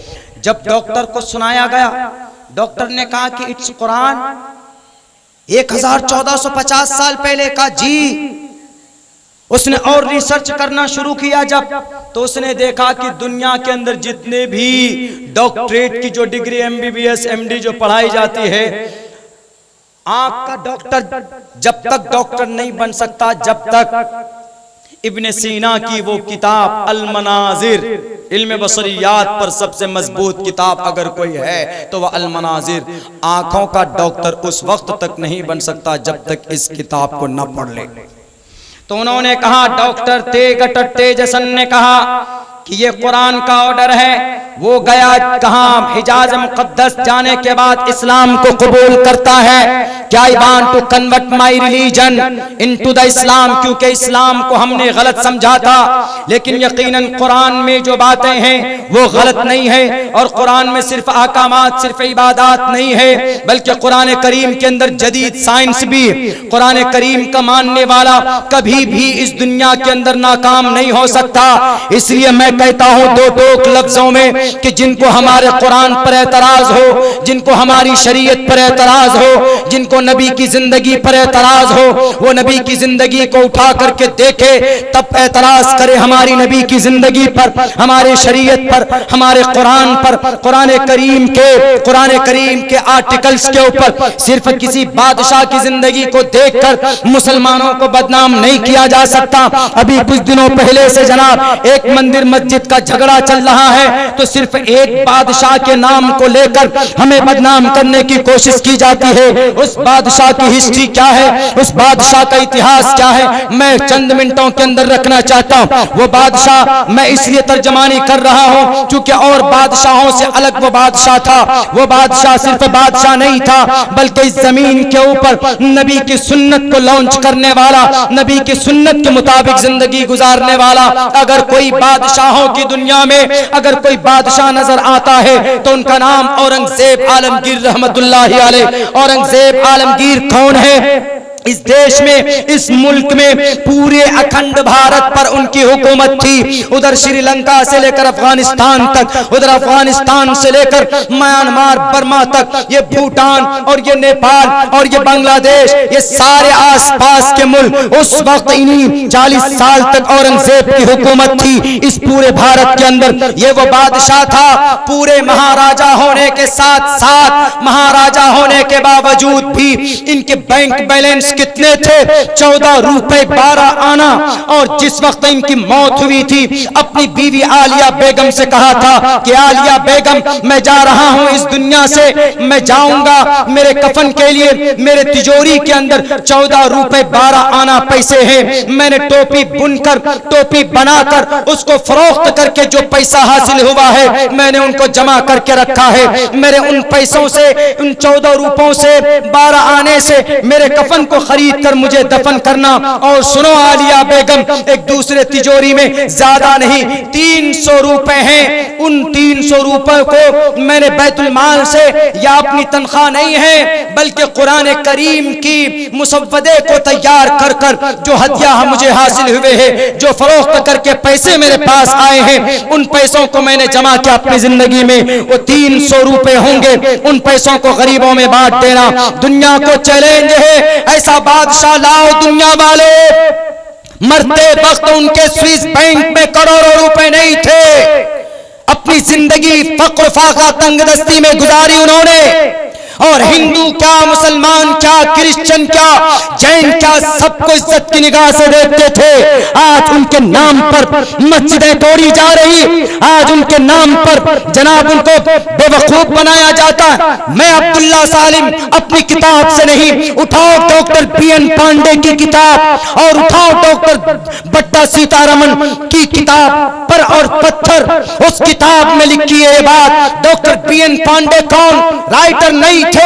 1977 में वो मेंबर ऑफ पार्लियामेंट थे। उन्होंने रिपोर्ट मेंबर ऑफ पार्लियामेंट में पेश किया था और ये कहा था कि औरंगजेब पर जितने जुल्म और जितने बहतान लगाए जाते, ये सब के सब झूठ है। वरना औरंगजेब तो वो था कि हिंदुओं के लिए भी वो अपने बैतुल माल से वजीफा जारी किया करता था। हिंदू भाइयों के जो मनादिर के अंदर जो महंत लोग होते थे उनको भी वजीफे दिया करता था। लेकिन जनाब आज इनके नाम पर, कहां पर, अभी करीब ही में एक मस्जिद है, मस्जिद और मस्जिद का और मंदिर का मामला है, वो उठाया गया। इसकी हिस्ट्रिकल क्या ऑथेंटिक है मैं आपके सामने रखता हूं मुस्बत अंदाज में एज ए इंफॉर्मेशन। वो ये है, वहां के लोगों का कुछ इल्जाम है कि उस मस्जिद को एक मंदिर तोड़कर वो मस्जिद बनाई गई, ये गलत है। वहां मंदिर तोड़ा जरूर गया और औरंगजेब ही के मौजूदगी में वो मंदिर तोड़ा गया था उस मस्जिद के करीब,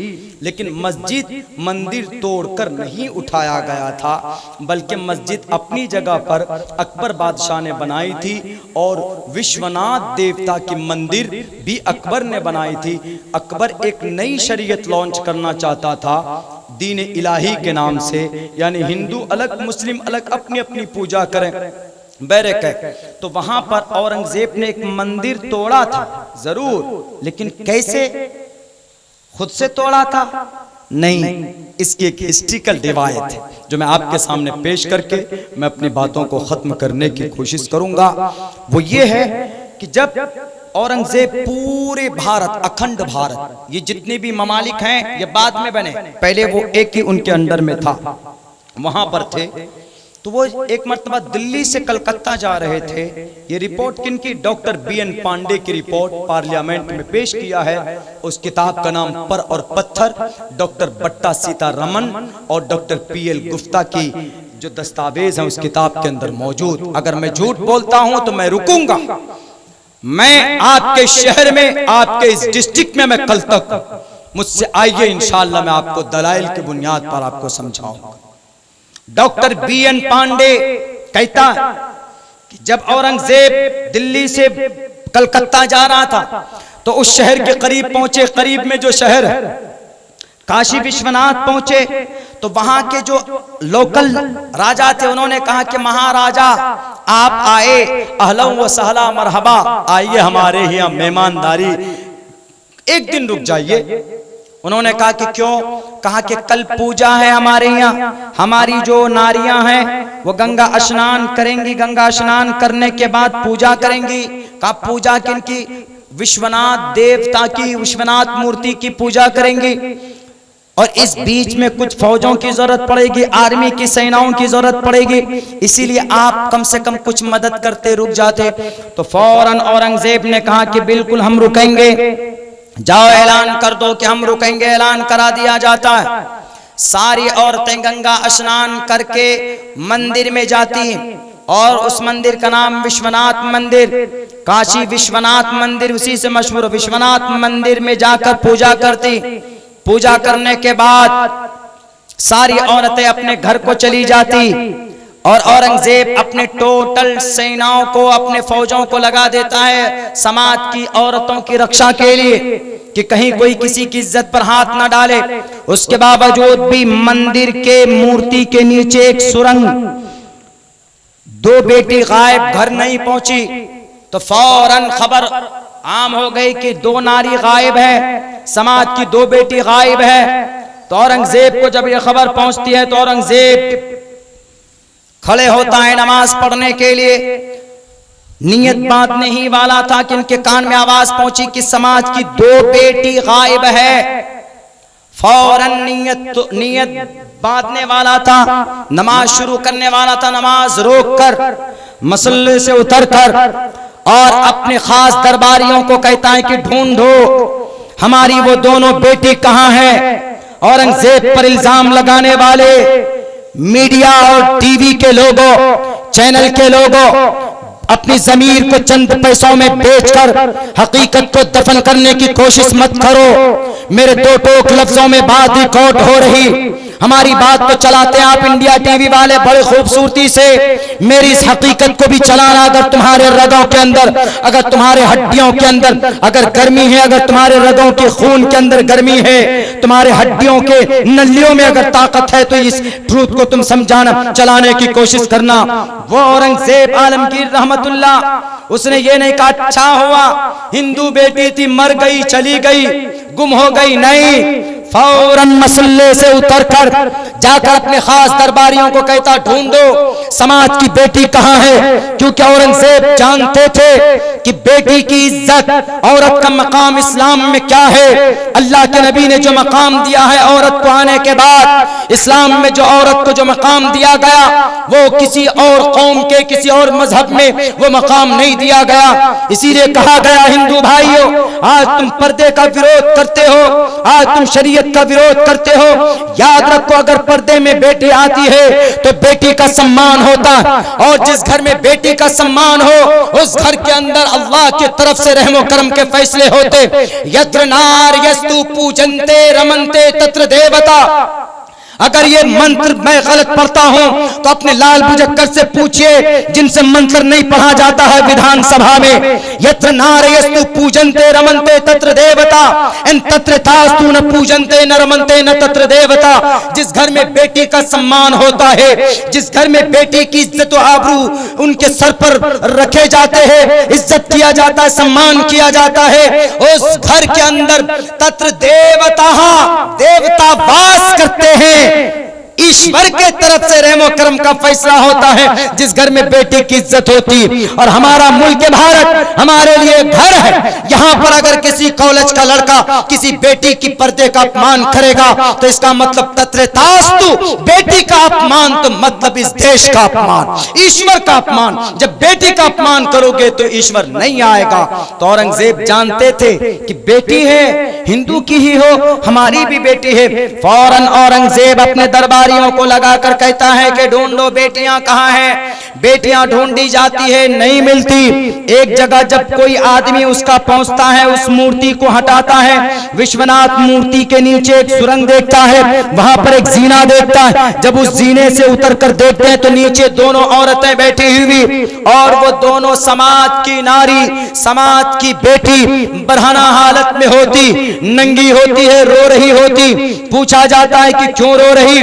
वो कहती हैं कि इसी मंदिर के, इसी मूर्ति के जो महंत हैं, जो पुजारी हैं, जो हमको पूजा करा रहे थे, वही हमको गलती से यहाँ पर लेकर आए और हमारी इज्जत उन्होंने लूटी है, हमारे साथ बलात्कार किया है, हमारे साथ बलात्कार किया, हम मरना चाहते हैं। औरंगजेब उठाकर उनको लेकर आने के बाद जब तमाम लोकल नेताओं को पता चलता है, राजाओं को पता चलता, सबके सब आग बबूला हो जाते, सबके रोंगटे खड़े हो जाते कि मूर्ति के नीचे इतना बड़ा अपवित्र काम, इतना बड़ा जुर्म किया गया। सबसे पहले उन महंत को फांसी के फंदे पर लटकाया जाए।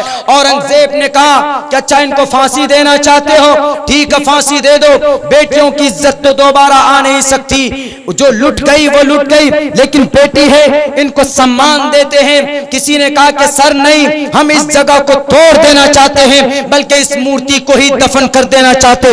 वहां के लोकल राजाओं ने कहा, लेकिन औरंगजेब ने कहा नहीं, मूर्ति को तोड़ दो, मंदिर को तोड़ दो, लेकिन मूर्ति को उठाओ, यहाँ से उठाओ, दूसरी जगह पर ले जाकर इस मूर्ति को रखो, वहां पर मंदिर बना दो। उस मंदिर को तोड़ना वहां से औरंगजेब का फैसला नहीं था, बल्कि औरंगजेब ने तो उस मूर्ति को, जो वो तोड़ने वाले थे कि जिसने मेरी बेटी की इज्जत की रक्षा नहीं की, हम उस मूर्ति को तोड़ देना चाहते। और यकीनन ये बात परफेक्ट है, न तस्य प्रतिमास्ति यस्य नाम महद्दसा, कि परमात्मा की कोई प्रतिमा नहीं। अगर प्रतिमा है तो फिर वो प्रतिमा कोई नफा नुकसान नहीं पहुंचा सकते इंसान को। इसीलिए कहा गया न देवा मुरच्छलामिया न कास्ते विदते दो न पाषाणे न मुर्नमे भावी देवस्तस्मादु भावी कारणम। औरंगजेब ने कहा मंदिर तोड़ सकते हो तुम लोग, चूंकि नापाक हो गया, पवित्र हो गया, लेकिन इस मूर्ति को उठाओ। मूर्ति को दूसरी जगह पर खड़े होकर वहां पर भव्य मंदिर बनाया। उसी मंदिर का नाम आज काशी विश्वनाथ के मंदिर। किसने बनाया? औरंगजेब ने। तोड़ने वाला कौन? आपके लोगों ने। औरंगजेब नहीं था, औरंगजेब ने तो बनाया था। मुंगेर जाइए, सीता कुंड, मैं गया हूं परसों तरसों वहां पर उसी सीता कुंड की तहकीक के लिए। सफर में पड़ा था तो हम गए, तो उस सीता कुंड में जो पानी है वो उबलता है, पानी उबलता है आज भी, गर्मी हो सर्दी हो ठंडी। जब वहां पर औरंगजेब पहुंचे तो औरंगजेब ने 70 बीघा जमीन अलॉट की सीता कुंड। अगर औरंगजेब नफरत परस्त होता, डॉक्टर बीएन पांडे से पूछो कि डॉक्टर बीएन पांडे आपका रिपोर्ट गलत, लेकिन नहीं, डॉक्टर बीएन पांडे नहीं, डॉक्टर पीएल गुप्ता, डॉक्टर बट्टा सीतारमन। किताब का नाम मैं बताता हूं आपको, शायद गोरखपुर या लखनऊ में मिल जाएगी वो किताब, पर और पत्थर। डॉक्टर बट्टा सीतारमन की ये किताब है, पर और पत्थर पढ़िए, उसके अंदर आपको पता चलेगा कि औरंगजेब ने कितनी कुर्बानियां दी इस देश के लिए। जब मरता है, मौत का करीब वक्त आया तो जब जा रहा होता है तो उसके पास कुछ भी नहीं थे। खामखा बदनाम करने की कोशिश की गई औरंगजेब रहमतुल्लाहि अलैह को। मेरे भाइयों, वक्त भी चूंकि काफी हो चुका है, बस इतनी बात मैं अपने नौजवान साथियों से कहूंगा, किसी के बहकावे पे, आखिरी पैगाम, किसी के बहकावे पे हमें नहीं आना। और खुसूसन हिंदू भाइयों को भी कहूंगा कि मेरे हिंदू भाई, अगर आप किसी के बहकावे पे आते हैं तो इस दुनिया के अंदर चंद रूपों की वजह से आप फसाद पैदा कर देंगे, लेकिन आपको सुख चैन नहीं मिलेगा, क्योंकि मरेंगे तो मरने के बाद आपको आपका पुण्य काम आएगा। इसीलिए कहा गया कि मृत्युलोके भुवि भारभूता, के मृत्युलोके भुवि भारभूता, मरने के बाद एक नेकी की भी जरूरत पड़ेगी तो वो नेकी तुमको कोई नेता नहीं देगा, बल्कि मनुष्य रूपेण मर्गाश चरंती। अगर तुमने इस दुनिया में नफरत की बात की तो याद रखो, दुनिया के अंदर बसने वाले इंसानों, रूपों के लालची लोगों, पैसों की वजह से तुम इस दुनिया में इंसान की शक्ल में जानवर हो। आपके बच्चों को वरगला कर लड़वाते उनके बच्चे अमेरिका में पढ़ रहे हैं, लंदन में पढ़ रहे हैं। इसीलिए हमारे हिंदुस्तान के हिंदू भाइयों, मेरा पैगाम उम्मन आपके तरफ भी होता है और आपकी किताबों के हवाले से भी हम इसलिए बात करते हैं ताकि आप इन नेताओं, इन नफरत परस्त लोगों के बहकावे में आकर अनाप शनाप के नारे मत लगाओ। आप पढ़िए हनुमान चालीसा, मुस्तकिल पढ़िए, 24 घंटे में 24 मरतबा पढ़िए, हमको कोई तकलीफ नहीं, किसी मुसलमान को कोई तकलीफ नहीं, लेकिन खुदा के वास्ते उसको टारगेट मत बना दो। मुस्लिम की मस्जिद को टारगेट बनाना, मुस्लिम उलमाए किराम के मदारिस की दीवारें तोड़ देते हैं आप, जो 1922 में जिस मदरसे की बुनियाद डाली गई। अब बताइए, ताज्जुब है। हाथ जोड़कर बुलडोजर के सामने कहा गया, सर एक दिन का मोहलत, एक दिन की मोहलत दीजिए, नहीं दिया गया। ये सब क्या है? नहीं होना चाहिए। मेरे नौजवानों, जालिम बादशाह से बचना है। खुसूसन तमाम नौजवानों से मैं यही कहूंगा कि हमारे नौजवान साथियों, अपनी जिंदगी के अंदर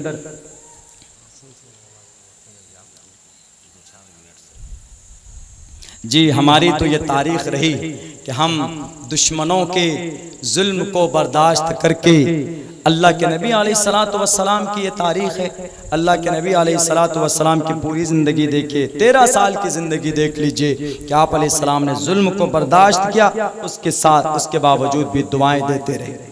3 साल तक, 4 साल तक तबलीग का काम आपने छुप के किया।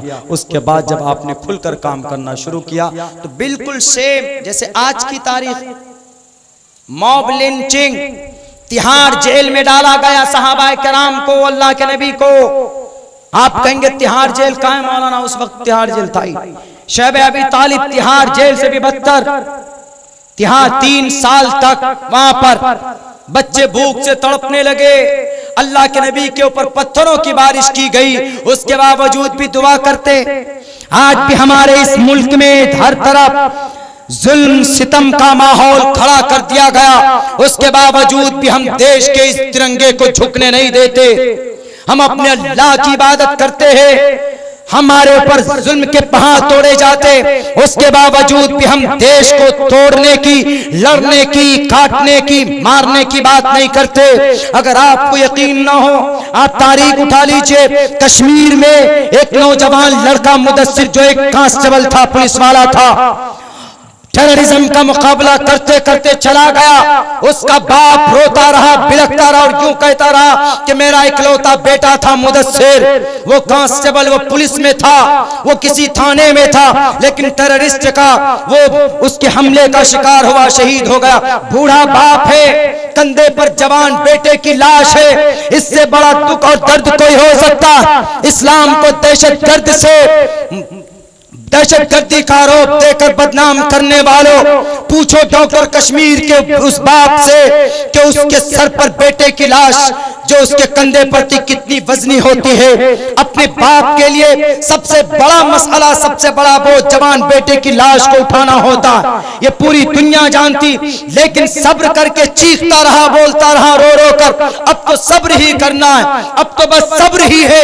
यानी इस देश की अखंडता को, अपने इस देश की बका के लिए अपने बेटे को कुर्बान कर दिया, लेकिन नफरत की बात नहीं की, लेकिन इंतकाम की बात नहीं की। तारीख याद करो, 2-2.5-3 साल पहले आसनसोल के उस मासूम इमाम साहब के उस मासूम सा बच्चा मैट्रिक का एग्जाम दे चुका था, रिजल्ट आने वाला था, लेकिन तेजाब दाखिल इन गुंडाइयों ने, इन देश के लुटेरों ने, जिसको देश से कोई सरोकार नहीं, तिरंगा को छोड़कर किसी और झंडे की बात करते। हमको भी हमारा झंडा मालूम है, हमारे इस्लाम का झंडा कौन सा, जमीयत उलमा हिंद का झंडा, इस्लाम का परचम। लेकिन आज मुसलमान बच्चे से पूछो, भारत के वो इस्लाम का झंडा नहीं जानेगा, लेकिन वो तिरंगे को जरूर बताएगा कि तिरंगा हमारे इस देश का झंडा। आज तुम झंडे की बात करते हो, हम अपने जवानों को कुर्बान करके इस देश की शांति को बरकरार रखना चाहते। कौन है ये लुटेरे? उत्तर प्रदेश और दिल्ली और बिहार झारखंड के वो उग्र गिरोह कौन है जो इस देश के अखंडता को तोड़ना चाहते? आसनसोल का इमाम साहब बेटे की हत्या की खबर लगी, तेजाब डालकर मासूम से 12 और 16 साल के उस बच्चे को जलाकर मार दिया जाता। पूरा आसनसोल एक तरफ कि इमाम साहब ऑर्डर दीजिए, हम अभी इनको निमटा देंगे। ये जवाब था पूरे आसनसोल के लोगों का। इमाम साहब ने कहा कि नहीं बेटा मेरा मरा है, उसकी लाश मेरे कंधे पर है, मैं अपनी बेटे की लाश को बर्दाश्त कर लूंगा, लेकिन मैं नहीं चाहता हूं कि मेरे इस देश के अंदर हिंदू भाई की किसी दूसरी हिंदू भाई के बेटे की लाश हो, किसी उसके बाप के गर्दन पर। सब्र कर लिया, लेकिन फिर भी ये कहा कि लोगों नहीं मानोगे तो मैं तुम्हारा ये शहर छोड़कर चला जाऊंगा, लेकिन शर्त मुझसे मोहब्बत रखते हो तो तुम अब मेरी बातों को मानो, तुम लोग खामोश अपने घरों में बैठ जाओ, मैं इंतकाम नहीं लेता। क्यों? जैसे अल्लाह के नबी ने कहा था वैशी से, जैसे अल्लाह के नबी ने कहा था फतेह मक्का के मौके पर इज़हबू अंतुम तुलका, आज नबी की उस सुन्नत को जिंदा करेगा ये इमाम शहाबुद्दीन आसनसोल का। हम अपनी जानी दुश्मन को माफ करते हैं, देश के लुटेरों, इस्लाम को बदनाम करने वाले, इस्लाम के अंदर मुसलमानों के अंदर इतना बड़ा कलेजा होता है कि उनके ऊपर जुल्म होता है तब भी वो माफ करते हैं। आसनसोल के इमाम ने कहा कि मैं माफ करता हूं, जैसे हमारे नबी ने माफ किया था हमारे सहाबाए किराम के कातिलों को, मुजरिमों को, ऐसे मैं भी माफ करता हूं। जाओ, सबको माफ कर दिया गया। आसनसोल के हालात बिल्कुल नॉर्मल हो गए। हमारी ये तारीख है ना, वरना ऐसा नहीं, वरना ये कौम तो इतनी ताकतवर है कि इन्होंने अबू जहल के चेलों के भी छक्के छुड़ा है। उतबा, शेबा, वलीद, हंजला, जंग यरमूक और चले जाए आप, पूरी सुल्तान सलाहुद्दीन अय्यूबी, मूसा बिन नसीर, मोहम्मद बिन कासिम, इन सब की तारीख देख लीजिए। दूसरे दुनिया के अंदर दूसरे कंट्रीज में क्या रही, बैरे कैफ। हम अपने सब कुछ, अपनी ताकत, अपना ईमान और आस्था, हमारे लिए सब कुछ, लेकिन उसके साथ साथ हमारा वतन भी हमारे लिए प्यारा है, क्योंकि ये चीज़ हमें नबी पाक अलैहिस्सलातु वस्सलाम की ज़िंदगी और उनके सदक़े में हमें मिली। क्योंकि अल्लाह के नबी ने अपनी वतन से मोहब्बत की। जब आप निकल रहे थे काबतुल्लाह से, जब आप शहर मक्का से निकल रहे थे तो आप रो रहे थे। आप अलैहिस्सलाम ने कहा कि मक्का, मैं तुझे इस ज़मीन पर सबसे ज़्यादा महबूब तू है मुझे, मैं तुझे छोड़कर नहीं जाता अगर ये लोग मुझे नहीं निकालते तो। हमारे नबी की शान है ये, हमारे नबी का तरीका है, तो इसीलिए हम इस देश से मोहब्बत करते हैं। अल्हम्दुलिल्लाह, जितनी पहले करते थे उससे ज्यादा आप करते हैं। और जितनी भी तुम्हारी स्कीम है कंडे, कभी एनआरसी, कभी CAA, सिटीजन अमेंडमेंट एक्ट, कभी ये कभी वो, अभी एक साथ सिविल कोड की बात आ जाएगी कुछ दिनों में। एक साथ सिविल कोड को पास करेंगे, कर लो जितना जो कुछ करना हो, लेकिन इस देश के हक में जो बेहतर हो वो कीजिए। हमको गद्दी कुर्सी नहीं चाहिए। आप बैठे रहे गद्दी पे, आप सन 2050 क्यों, आप सन 2050 का सन 23,050 तक आप बैठे रहे, हम आप ही को सेलेक्ट करेंगे, भेजेंगे, हमको कोई आपत्ति नहीं। लाल बुजक्कर बैठे के काला बुजक्कर बैठे के दाढ़ी वाले बाबा बैठे के बेदाढ़ी वाला बैठे, हम मुसलमानों को कुर्सी से इख्तिदार से कोई मतलब नहीं। अलबत्ता जो इंसानी बैलेंस है, मानवता है, उसको बरकरार रखिए और कौम की तरक्की के लिए काम कीजिए, बस हो गया। जब जरूरत पड़े हमारी, आप कहिए कि मुस्लिम नौजवानों, गालवान घाटी में तुम्हारी जरूरत है, चाइना आ गया है, सबसे पहले देख लीजिएगा कि आर्मी के अंदर सब कुछ छोड़कर अगर अपने देश की रक्षा के लिए कोई नजर आएगा तो खैराबाद का नौजवान नजर आएगा।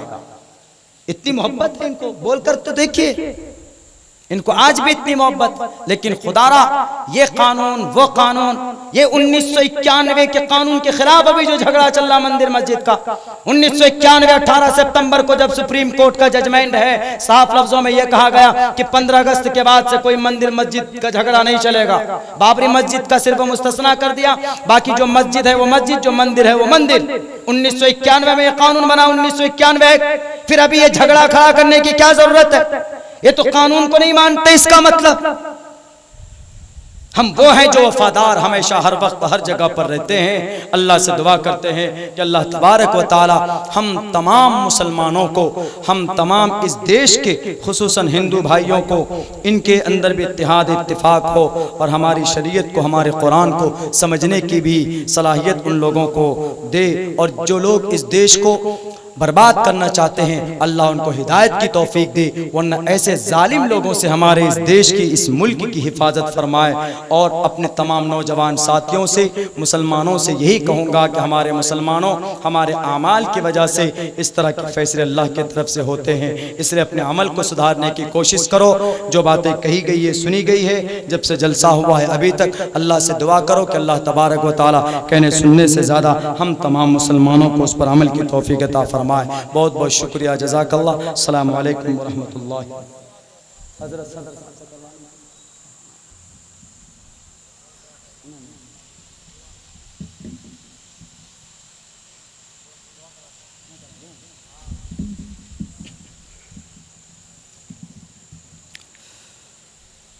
अल्लाहुम्मा सल्लि अला मुहम्मद व अला आलि मुहम्मद कमा सल्लैता अला इब्राहीम व अला आलि इब्राहीम इन्नका हमीदुम मजीद। अल्लाहुम्मा बारिक अला मुहम्मद व अला आलि मुहम्मद।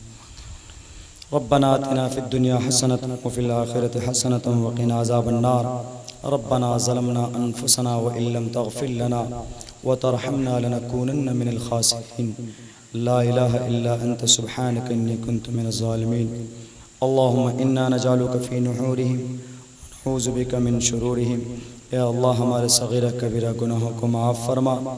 या अल्लाह हमारी तमाम लग़ज़िशों को, कोताहियों को दरगुज़र फरमा।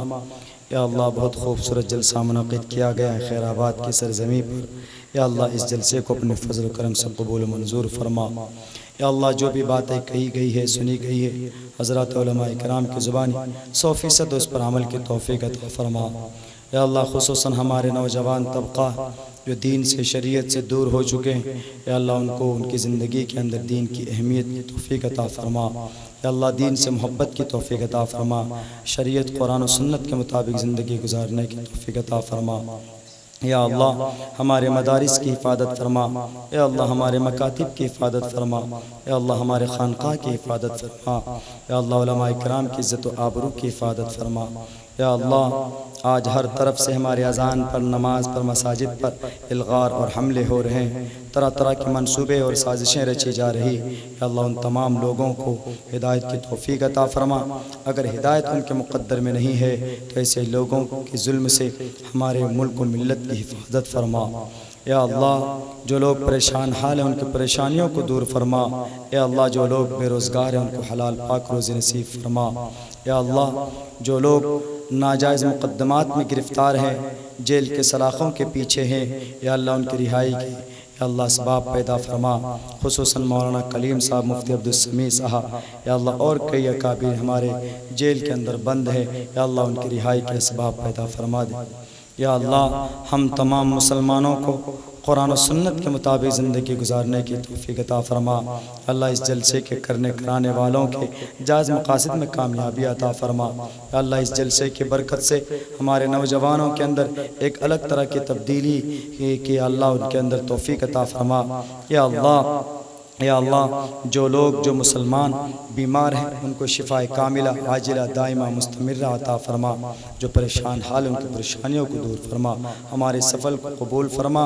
या अल्लाह हमारी इस मजलिस को, हमारी इस बैठक को नबी पाक अलैहिस्सलातु वस्सलाम के सदक़े तुफ़ैल में कबूल फरमा। सल्लल्लाहु तबारक व तआला अला खैरि खल्क़िही मुहम्मदिन व आलिहि व अस्हाबिही अजमईन बिरहमतिका या अरहमर राहिमीन।